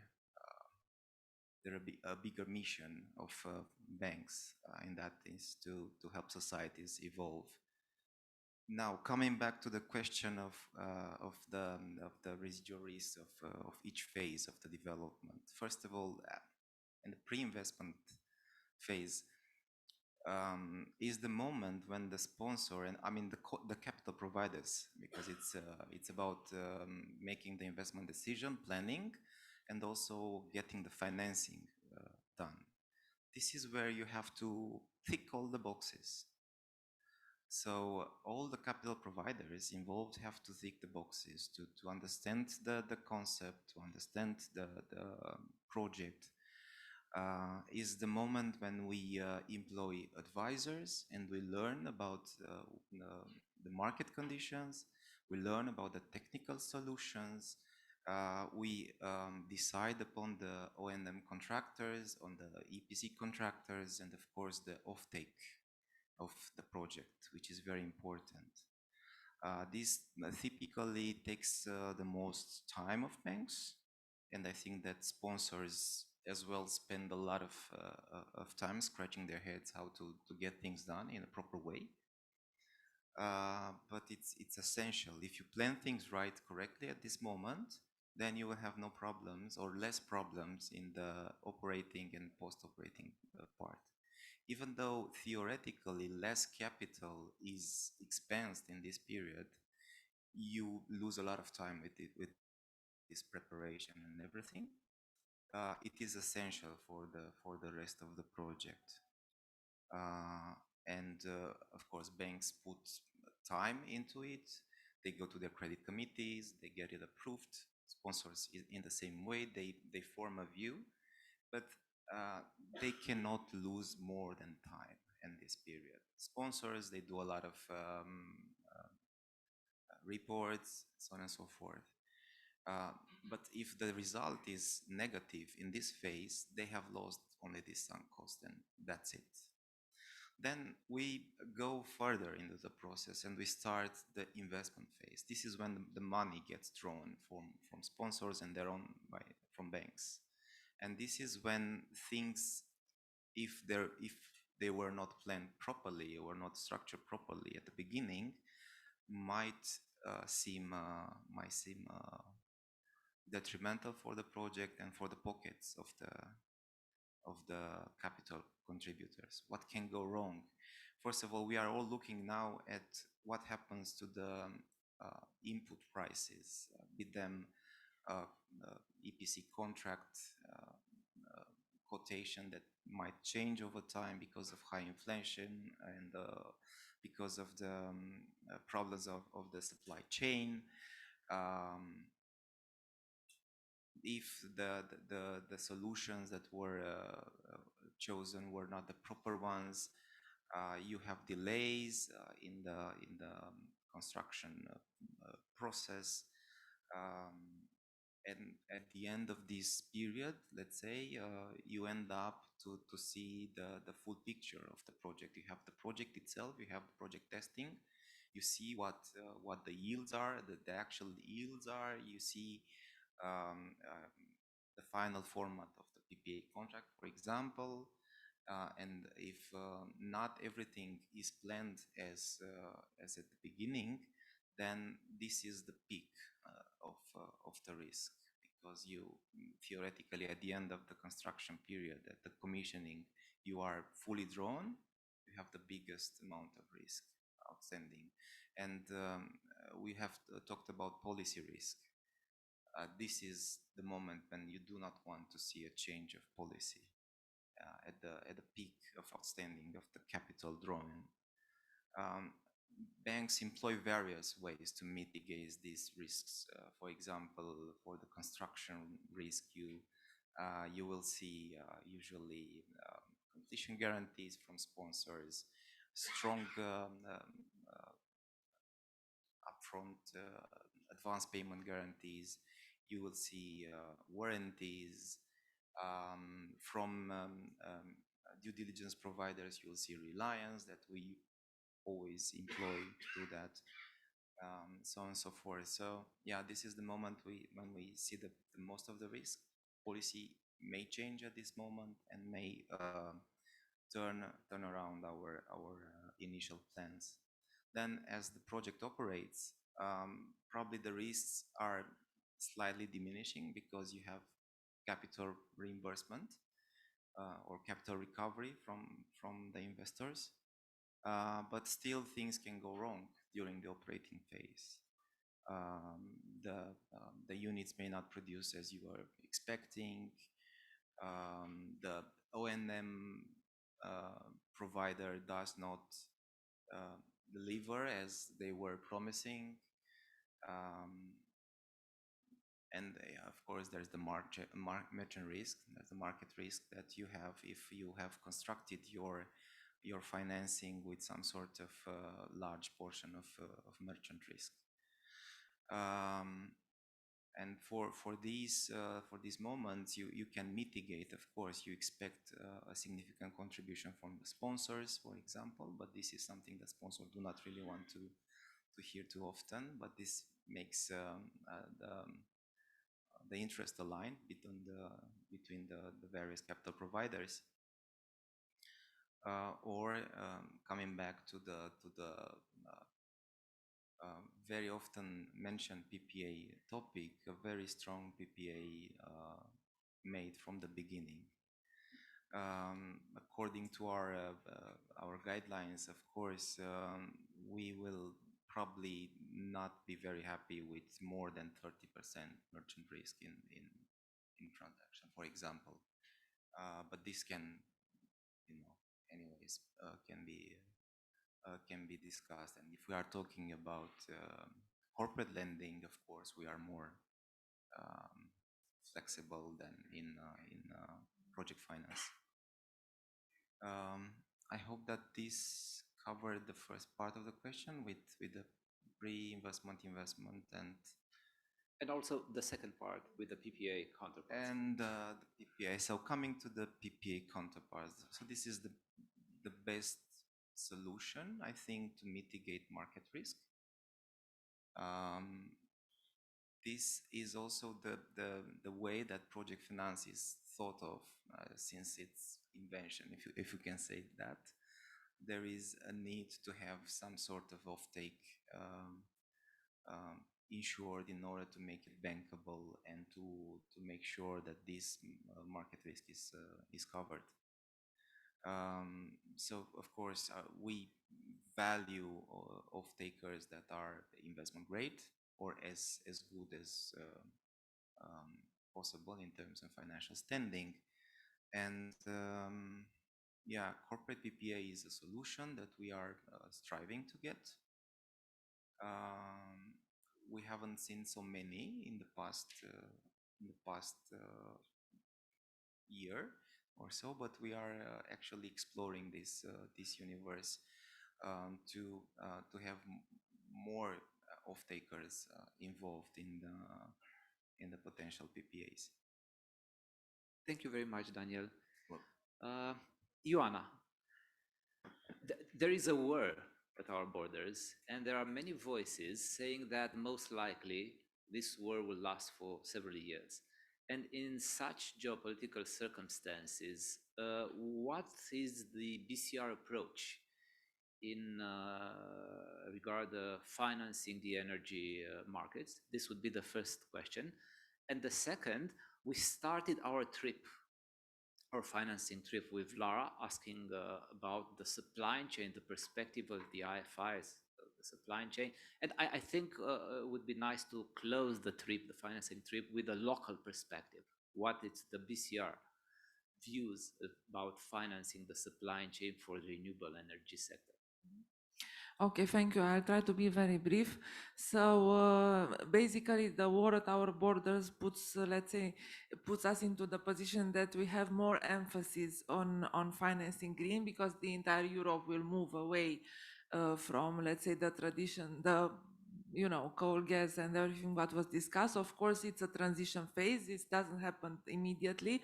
So that means also our focus is looking more at alternative financing, alternative, let's say, sources of energy. So this emphasizes, let's say, our previous strategy. Regarding the supply, here, I think it was mentioned already before, a supplier being, let's say, an industrial actor, let's say, you apply the same thinking when financing an investment, because it has to be the bankability has to be ensured on its own. The fact that it supplies for an industry which is on the upper trend and which will have maybe not only a local but also regional market, that only adds up benefits when assessing the business plan. But as long as there are no special incentive scheme or for such suppliers, then it's the classical. You have equity investment, you have debt, but you have the prospect of a good market. And this helps quite a lot in assessing. Thank you. I think now we want to hear the industry. Thank you, Ioana. Thank you, everybody, for the speeches. Yes, we turn to the real economy, as we said in the beginning, as we wanted to start. And I would address first of all, Enel, big power producer, distributor, and supplier of energy in Romania, probably the biggest. What are Enel's plan for Romania? I mean, the banks apparently want to finance. Does the real economy want this money? Do they have big plans for Romania? And how do you see the market here? How do you see the disruptions of the supply chain? What would a megawatt of PV or of wind would cost today, or did cost 1 year ago? Where do you see it in 1 year from now? If you can give us some insights here, and also the big topic, the PPAs. How do you see the market here? How do you see the market evolving? And last but not least, very briefly, what could Romania realistically do to keep as much value added from the supply chain as possible in Romania? Because as we know, in the first wave, 90% or even more of the capex was imported from afar, and even the operational services, part of them were provided from abroad. Are Romanian construction companies, O&M providers, are they good? Are they how do you see the market here? Hello, everybody. My name is Răzvan Popescu. I'm the CFO of Enel Romania Group. Related to our plans in Romania, we have a very bold plan for the renewable side, but of course this depends also on the stable regulatory framework, because as we saw in the last months, we cannot predict, unfortunately, very well our future results, and this is not a, let's say, a problem related to Enel. It's more related to the changes, regulatory changes that the state took, and I'm speaking here about the supporting schemes that the suppliers needs to finance. And this is also a topic related to the bankability of the customers, of the developers, because with this increase of debt following this time delay in cashing in the supporting scheme, of course, the credit rating of the supply companies, which are the main customers, it's dropping. So there is a risk there in not being bankable, and this can have a huge impact on the, let's say, on the developing projects that we have. Of course, we expect to overcome this issue together with the government and the other suppliers, and we expect a recurrent flow of money related to the supporting schemes and a stable environment, stable regulatory framework in order to continue our investments. On the other side, on the PPA side, there are other, let's say, reasons why the market is not developed. On one side, it's the actual high price of energy that we can see, and of course, is driving on the developer side the price for the future PPAs. We are in contact with a lot of producers because we are one of the main players on the supply side, and we want to become one of the biggest players on the renewable side. And we are constantly looking to have PPAs in this moment in order to cover our short position on the supply side, of course, together with the projects that we are developing on the renewable side.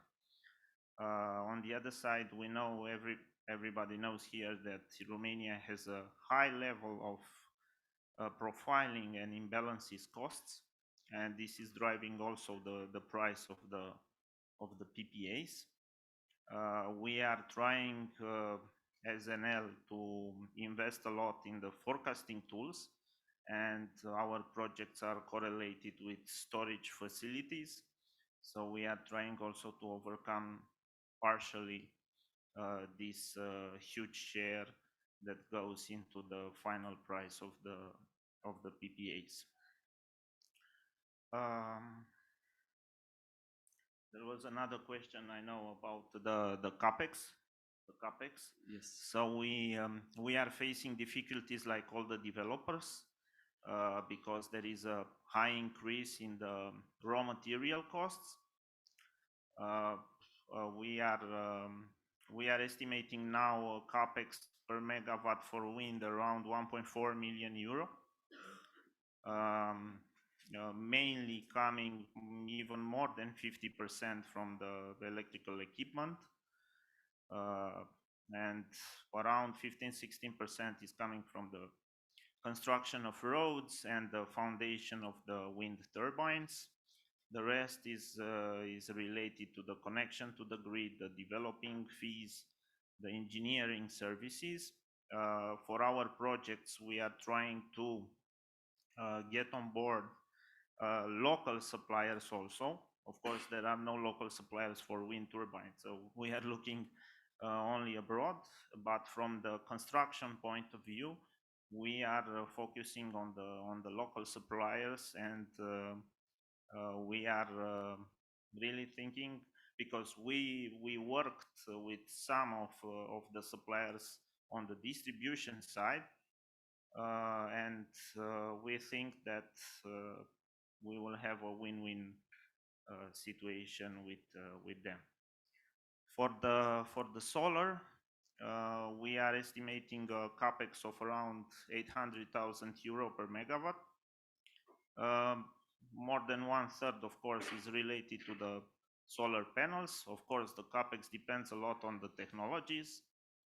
There is a huge chunk of the cost which is related to the inverters and also to the connection to the grid.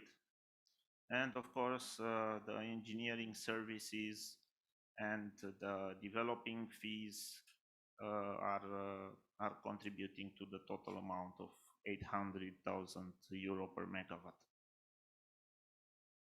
Thank you very much for your Thank you. intervention.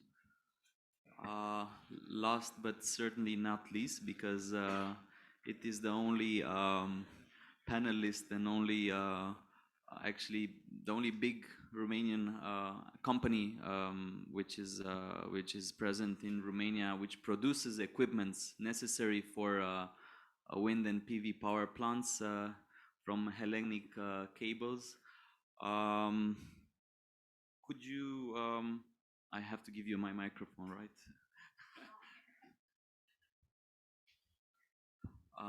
I know you also have a presentation.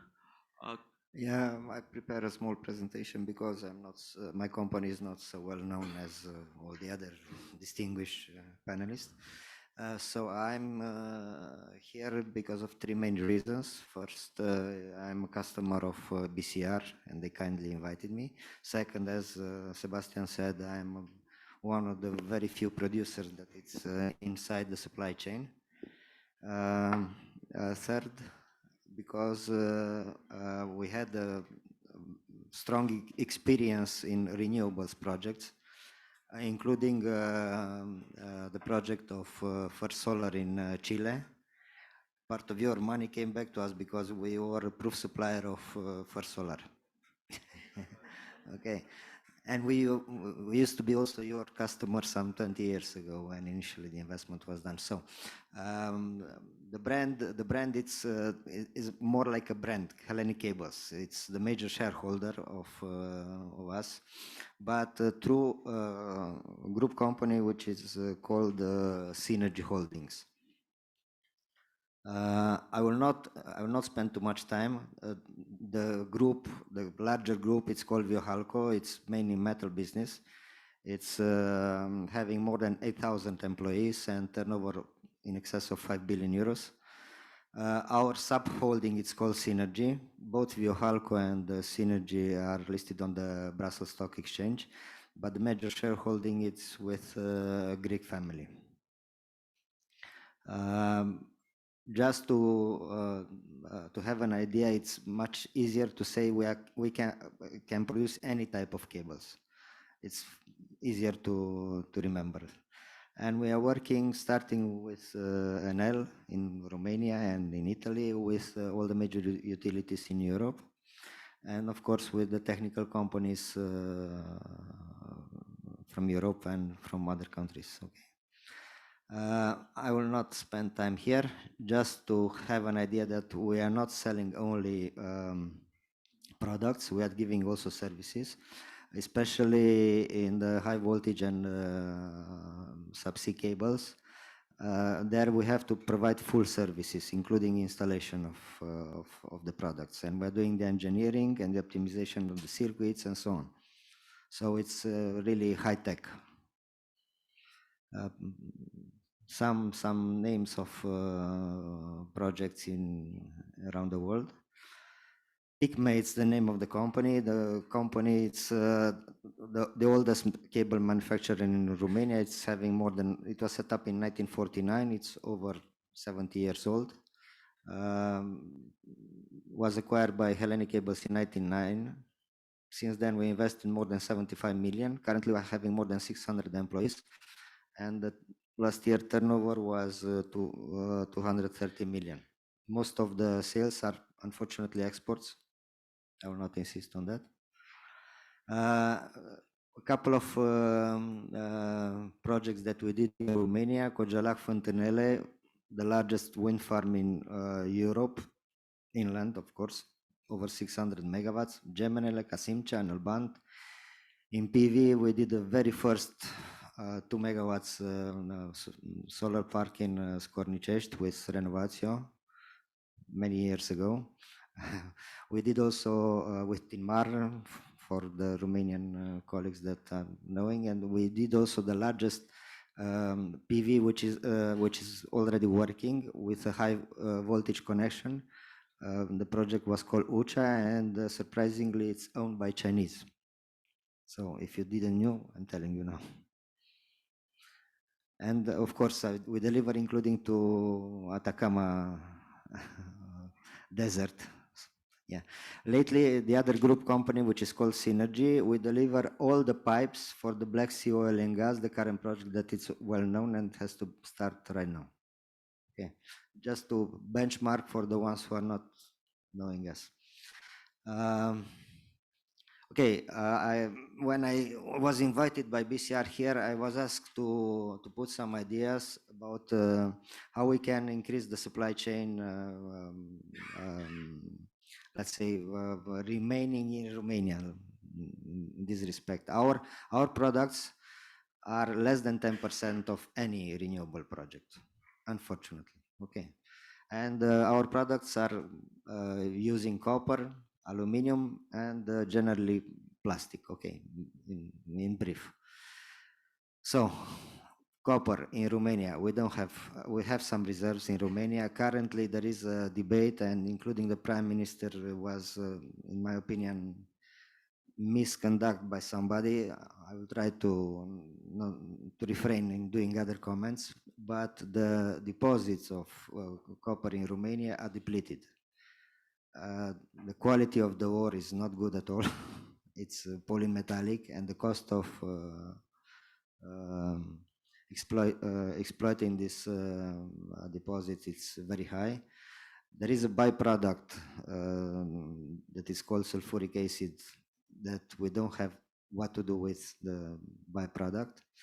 The investment is very high, and the reserves, as per my knowledge from 20 years ago, the latest geological reports were, in those days, were saying that are good enough for another 20 years, which already passed. And okay, so I don't want to do too many comments on this. I hope that they will not throw the money on the window for this project. Okay. Then aluminum. We don't have aluminum in Romania. The reserve of bauxite are very low. Currently, the bauxite is imported from Africa, Sierra Leone, but we have here very good refining capacities. Let's hope that the current shareholder will not get into trouble and will not decide to stop the production of refined aluminum. Also, the other issue with the aluminum is that extremely energy intensive. So with the current cost, they already decided to close some 60% of their capabilities, production capabilities for refining, but they're still processing. Other potential investments in terms of renewables can be, because we have a good agricultural, the production of pellets and briquettes, both from the agriculture and from wood processing. Of course, the largest manufacturer like Schweighofer, they have their own internal, but believe it or not, there are a lot of investors in the agriculture that have from 500 to 1,000 hectares that they can invest to produce with available raw material, pellets, both from straw and the others from wood. So there I can see other than photovoltaic and wind. Yeah, and why not also biomass? Okay, as domain 4. Yeah. Last but not least, the reconversion of the former coal plants. So they, as far as I know, they already have some projects in Valea Jiului for making the reconversion of the former exploitation into photovoltaic plants. So even if our capability as a country is not very high in terms of supply chain for renewables projects, we have big problems in supplying to these projects. Why? Because of the VAT. Most of the projects are executed on SPVs, special purpose vehicles. These new companies, they have credit limit 0. So I cannot take risk on them. But the major issue is the VAT, because the SPV will be able to recover his VAT only after 1 to 2, 3 years after they will start to do the invoicing. So nobody's interested to, even if the bankers are ready to finance the VAT, but they will have to, I mean, the investor will have to pay the financing cost for the 1 to 2, 3 years, okay, which is totally inconvenient. And maybe if BNR and some other authorities can help to do some lobby in the government. We delivered products to Romanian projects, but we brought the cables from Greece. Okay, so we need a tax exemption for this SPV, VAT exemption for 1 to 2 or 3 years as a help. Not only this, yeah, if the bankers with BCR, I had a nice experience for a project for the Magistrala 5 of Metro Bucharest, where we did factoring with recourse on my customers. So the project was clearly existing. I didn't have a credit limit for the customer, but BCR was open, and we did this financing tool. We used this financing tool and we did the project. So like this, the bankers should be, coming back to the discussion that we have in the beginning, the bankers should be a little bit open to this kind of, finding new instruments and new ways to close the deal, not just to stick to the internal procedures and so on. I will repeat what we discussed in the morning. Believe it or not, we are a little bit more bankers than the bankers, because your money in the market is 1, the commercial credit in the market is 3. So yeah, you are coming to us very happily to give us money, to large companies that we have a clean, nice balance sheet, good indicators, good KPIs, but the risk we are doing. So we would prefer you to go a little bit more in the market. This will be the real help, to go in the market and to, to finance our customers, to finance the projects, because the big risk is it's on us. Yeah, so I wrote this. Yeah, what else? We discussed with the colleagues from the BCR what other supply chain, let's say, products for the renewables can be produced in Romania. Cables, we are more than 5 producers in Romania. I mean, good and reputable. We have also Cable Manufacturer Association. I will inform also them. We have another member here in the room. Transformers, there are 2 small producers in Romania. But again, for the transformer producer, meaning it will be a kind of assembly, not real production, because the sheets for the electromagnetic part are not produced in Romania. Copper wires we don't have here, so it will be mainly assembly.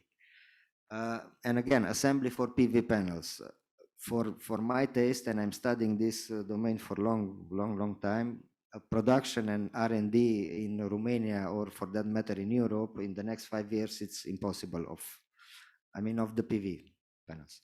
Assembly of the PV panels, that's another story. In order to arrive to produce PV in Europe, not in Romania, somewhere in Europe, it will take multi-billion euros behind, and some years to, for R&D.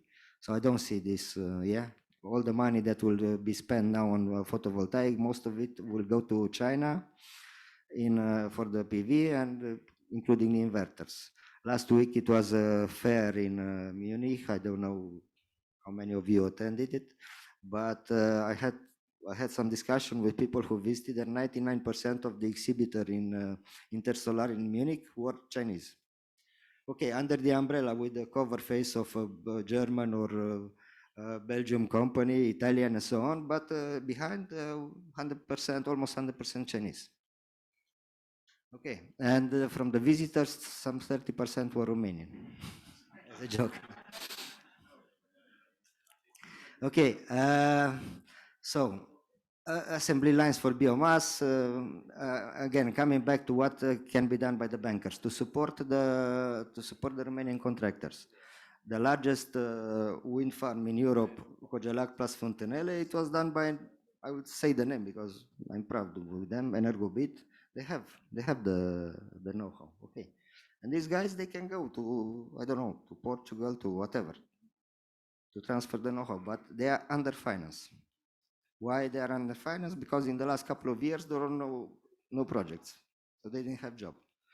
Enel is trying to, to supply all the products, and they are not accepting the products in the, they want to buy the cables, they want to buy the, so Energobit to come only with the workforce. It's not very convenient, so you have to try to be a little bit more flexible. Otherwise, the remaining companies will remain uncapitalized forever. So, yeah, that will be all what I wanted to say. Thank you. If you have any questions. Thank you very much. I think. Thank you again for the invitation. I think this was really insightful. Have a question? Thank you very much. Very interesting. I would have a question. I think I have the right after you ask a question. So since we are talking about supply chain and sustainability finance, where are you as a corporation in terms of thinking about sustainability policy and decarbonization targets? And are you maybe even talking to your customers? Are they asking you? Yes. Where are you standing? Well, we are playing like a multinational. ESG is the name of the game. We have consultants. We have program. We started to implement software to calculate the carbon footprint. Our reputable customers, Enel, is asking us to plant trees and to calculate the carbon footprint. Hopefully they will introduce some KPIs that will be in our favor versus suppliers from China. In the last project, for every 20,000 euros of contract, we were supposed to plant 1 tree. In the future, we will be able to, to calculate the carbon footprint for all our products. So we are there. We are working for this, but it's a lot of work. And hopefully not only Enel will implement, they are the first, really, I'm proud of them because they're introducing this. The others, sorry for all the others distribution, but they're much behind Enel, at least in Romania, in terms of respecting the environmental, social governance, environment procedures. And not only in terms of these procedures, but also in terms of making the assessment and the evaluation of their suppliers, including us, products, but also contractors. So I think they are a good example. Yeah, but they are inflexible in terms of organizing the tenders. Okay, not to be, not to say that. I'm giving only positive. Yeah. Yes. Okay, thank you very much. And I owe a reply to Mrs. Lara.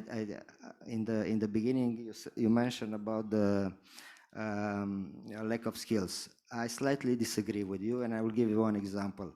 More than 10 years ago, Romanian, whatever government was in place, they put a scheme for the IT,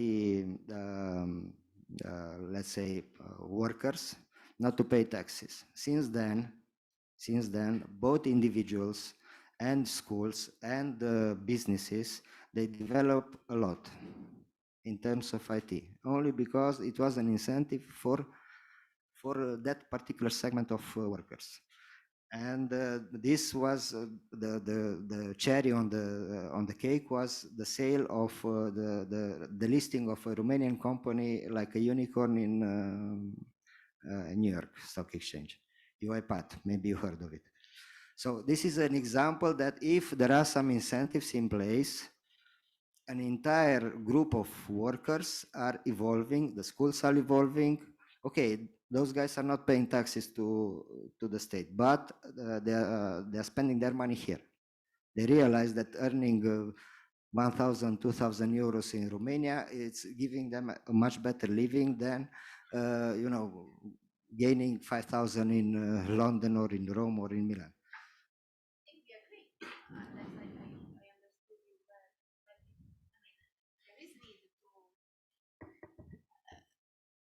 Whichever way, but the IT skills develop because of the incentive, and now we need to develop other skills. And either we need incentives, and I think somehow education is under one of the three top attentions now of the Prime Minister, in that sense, in the industrial space, or we need the market to, let's say, support the financing and the formation of skills. So I'm not saying that we don't have to think about supply chain investment because there will never be availability of skills. I think that now the investments are slowing down also because of lack of availability of skills, and we need to form them. And there is a big opportunity under the Just Transition Fund in that sense. The industrial plants of those counties that they have more high emission intensity, they have to come up with idea how to re-skill their labor force. So I think I think we agree basically, but you gave me a good example of something that I didn't know, and so thank you very much. Thank you, everybody, for the speeches. I mean, we're already late, but maybe 5 minutes if there are any questions from the audience to the panelists. Now is the moment. Mr. Borota? Thank you very much. It's not a question, but an answer. Yeah, we were looking for after the answers. So talking about the specialists in the wind and solar, we have our Renew Academy. We already implemented the pilot, so we are running for more than 1.5 years. We have already the first 100 graduates out of this, and mainly we are reskilling miners from Valea Jiului into specialists in wind and solar. And how we tented them, we invited and we paid for everything for the trip from Valea Jiului to Fântânele Cojalac, by the way. And we showed them how it looks like to work in a wind park. And they very much liked. They said, we are entering the mine early in the morning and we don't know whether we will get out or not at the end of the business day, of the working day. So they like very much, sun, it was windy, it was perfect sky and so on, the grass was there.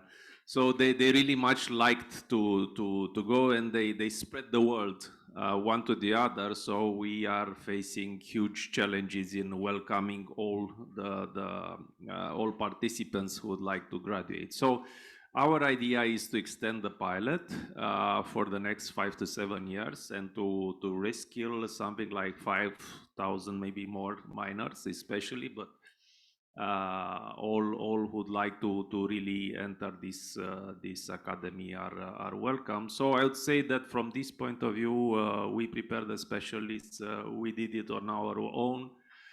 We are continuing now, and from this part of the business, we are there. They will be there. Thank you very much.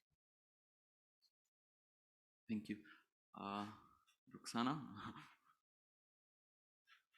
Thank you. So I had more like a technical question in relation to the project financing. Obviously, maybe it's a bit too technical for this forum, but I was, first of all, very glad to hear from Raiffeisen of the merchant risk for the 100% merchant risk. That's something really to, I think, appreciate for the Romanian market.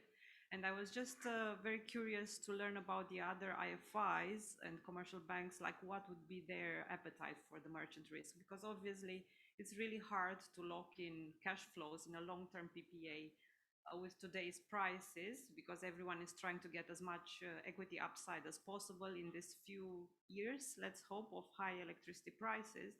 And obviously the equity, the investors, the equity, the developers and the strategics and everyone is trying to get as much equity upside in the first few years, and then probably they will try to enter into PPAs in a few years and then relever the project at a higher rate, at a higher leverage, hopefully. So I was just wondering, what's your appetite for merchant risk these days? I understand from Raiffeisen it's up to 100%, which is really amazing, I would say. But how about the other lenders? Where do you stand with your appetite? Thank you. Maybe just one comment. Yes, we can finance with 100% market risk, but as I said, the financing conditions are a little bit tighter, considering other types of financing which are more or less secured. Obviously, it comes. But it's a good news, and it was our ambition to start also this kind of financing. And it's really amazing. Yeah. Well, I think the Raiffeisen raised the bar a lot with this statement. Yeah, the flexibility is there, and we can discuss about flexibilizing the amount of merchant risk in projects. Moreover, if we are talking about non-project finance structures, more like corporate-driven lending, larger balance sheet, whereby we can think about structure with less contracted revenues. However, in pure project finance, we're kind of pushing towards as much as contracted revenues. I think it's both in the interest of the project and the bank, because having that secured, you will not end up in a unhappy situation 5 years or 3 years into the project when the market goes dramatically down and you need to rush for restructuring. So yeah, there is flexibility, but for project finance, we are still looking at a high portion of contracted revenues. At least this is the position that we have now until we'll see the new developments in terms of support schemes.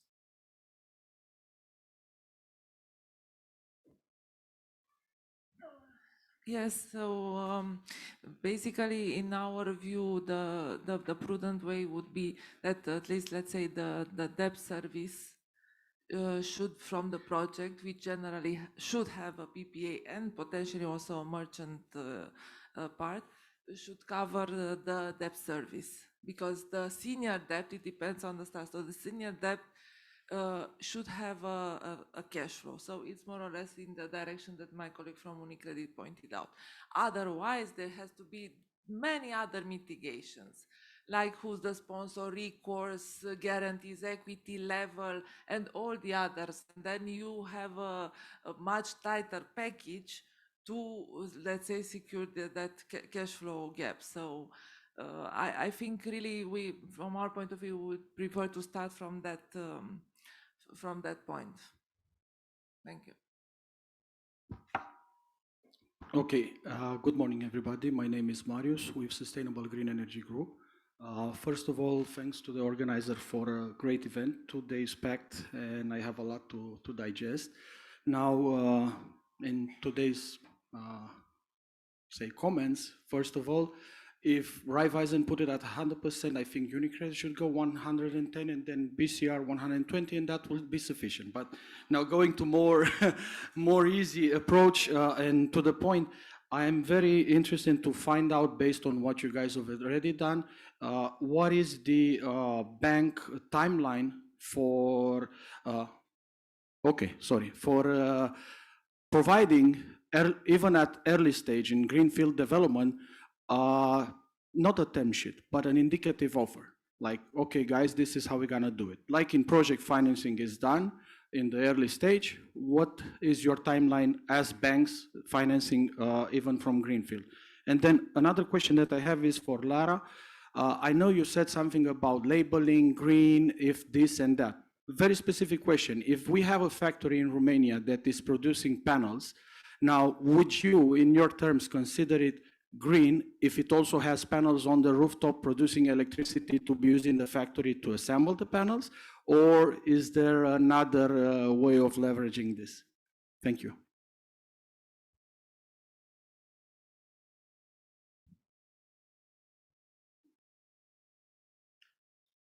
Should we start with the banks? Please go ahead if you want.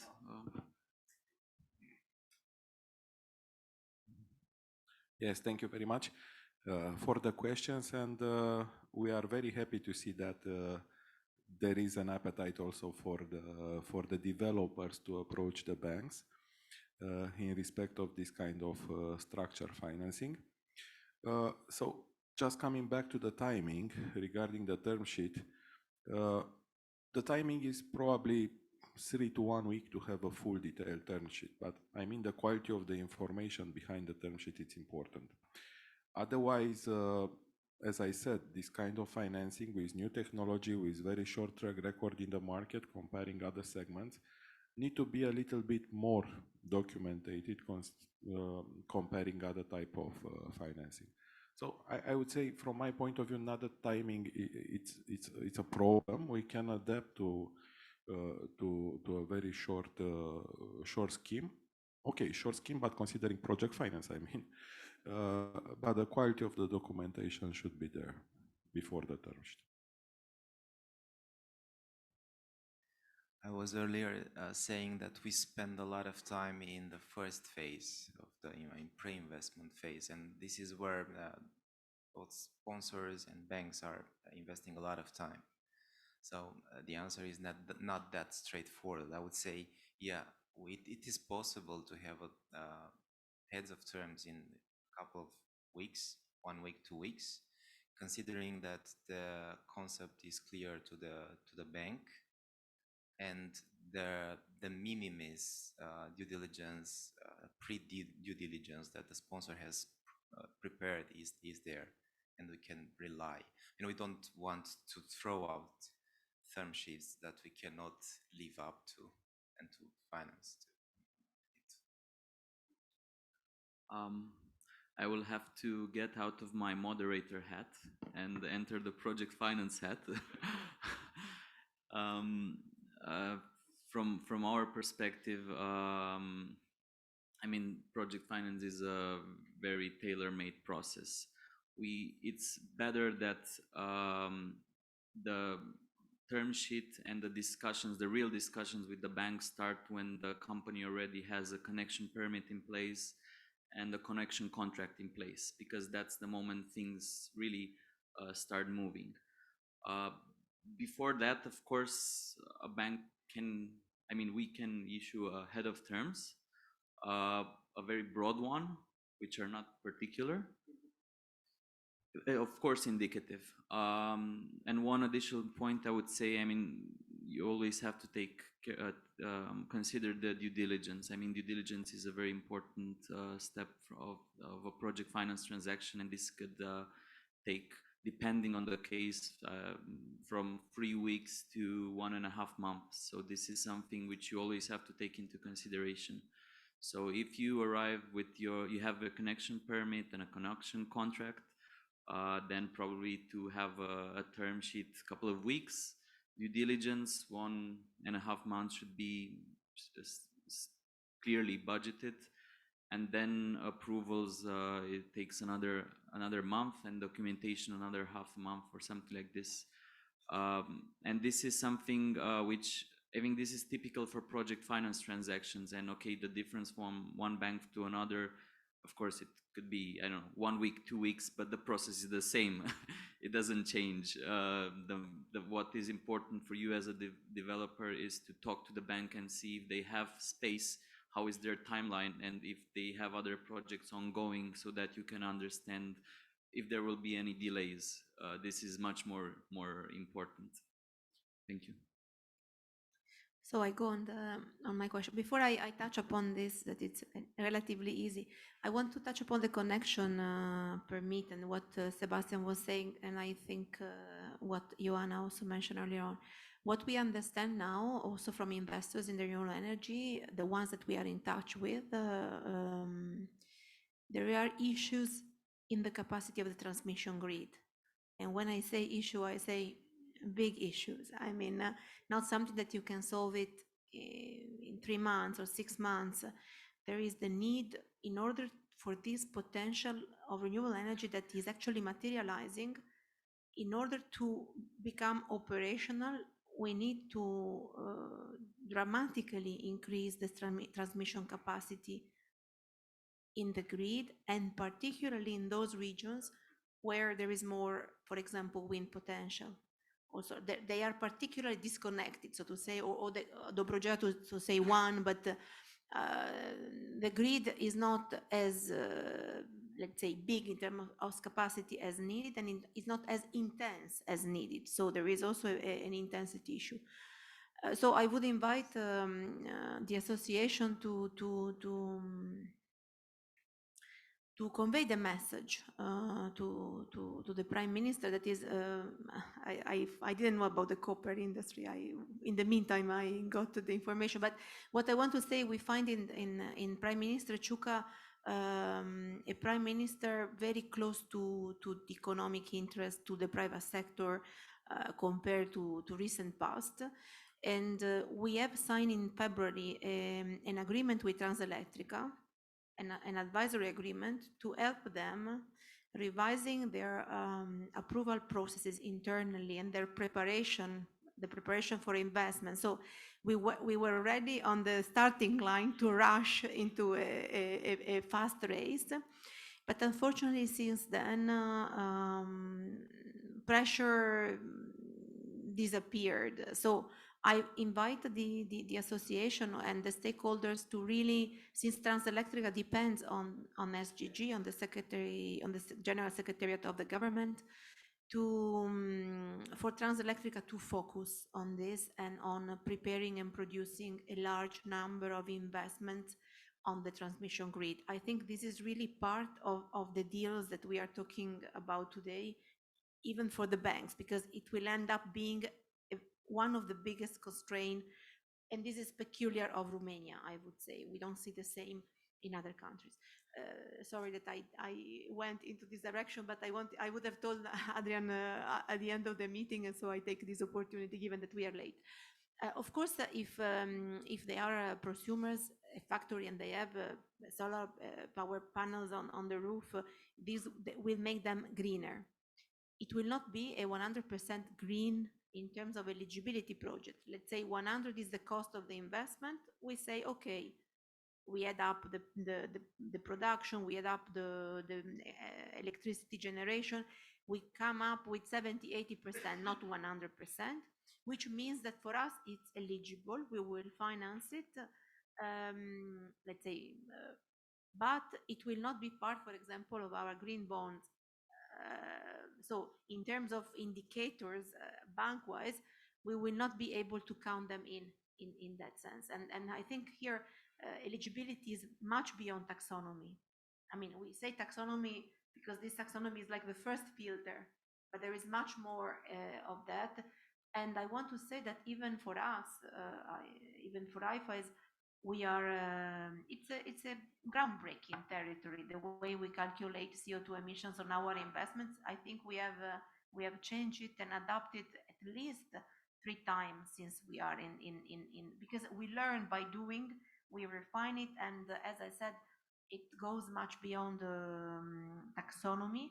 Why taxonomy just tells you if you are in that space, but then when you look at an investment, for example, and I will stop here, we will also look at the CO2 emissions to transport the panels to your clients within a certain limit. So it really, there are many layers, and it is actually complex, to be fair.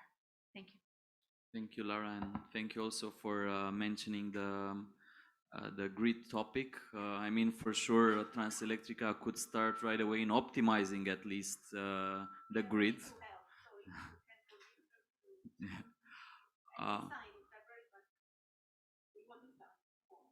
Okay. We need to close, but we have one more question. Last Thank you. question, or last 2 questions. Okay. I will Sorry, and, try to be if very anyone short. has to leave from the panel, please. We're anyway. Okay. Thank you for the opportunity, Gabriela Văcăreț. I'm Chief Editor with Energenomics. 2 questions on the same topic, the PPAs. And my question is, at this moment, when it should be a priority, and I'm convinced it is already, what are the main obstacles in having signed PPAs in the Romanian market? And also, if I ask you, the bank's representatives mostly, if you can give us some indication on the prices, strike prices, or maybe the ranges where the discussion are at the moment in this respect, PPAs. Thank you. So I can answer to your questions about the obstacles that we have in signing PPAs. As I mentioned already, we speak about the bankability of the customers on one side, and mainly suppliers. On the other side, the price, because we are looking from both sides, from the developer side and also from the supplier side. And if I'm looking from the supplier side, the prices that we are getting now, because we just started to explore this opportunity of signing PPAs, the prices are very high for us, and even much higher than the prices that we are intending to give for the let's say future developed projects that we are making. Also, of course, there is a high problem with the imbalances and profiling costs that it's adding up to the final price. So from my point of view, these are, let's say, the major problems that we are encountering in signing PPAs. I don't know if somebody else wants to add something else.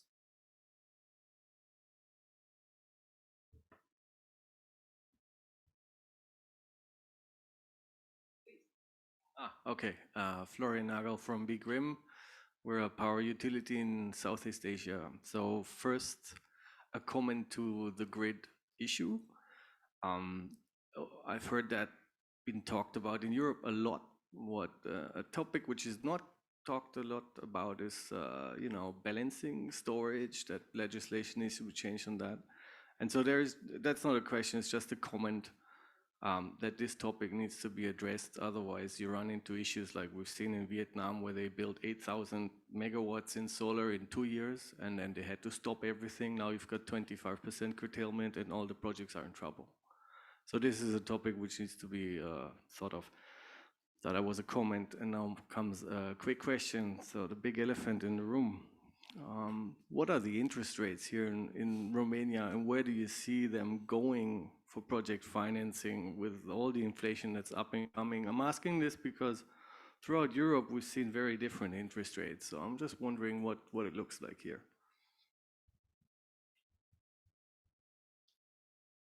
Where's the fun in saying what are their interest rates? I'm waiting for you to schedule appointment with me, and I will tell you. But you refer to the ROBOR or to the margins? The margins, okay. That's what I can tell you is that, as said, project finance is a much riskier structure, and it needs to have a higher return. So you can expect, of course, depending on the structure, 3-4%. This is 3% to be, but this is something which cannot be. You cannot have like a recipe and one. But they are for sure much higher than you can expect in normal corporate finance. I don't know if my colleagues want to add something else. Just a small comment here. I was earlier saying, and everybody agreed to that, that the devil is somehow in the details, and we spend a lot of time to get into those details. So nowadays, when we know that we have to expect a lot of variations in prices, what we really look at when we are talking about a greenfield project, for example, is cost overruns.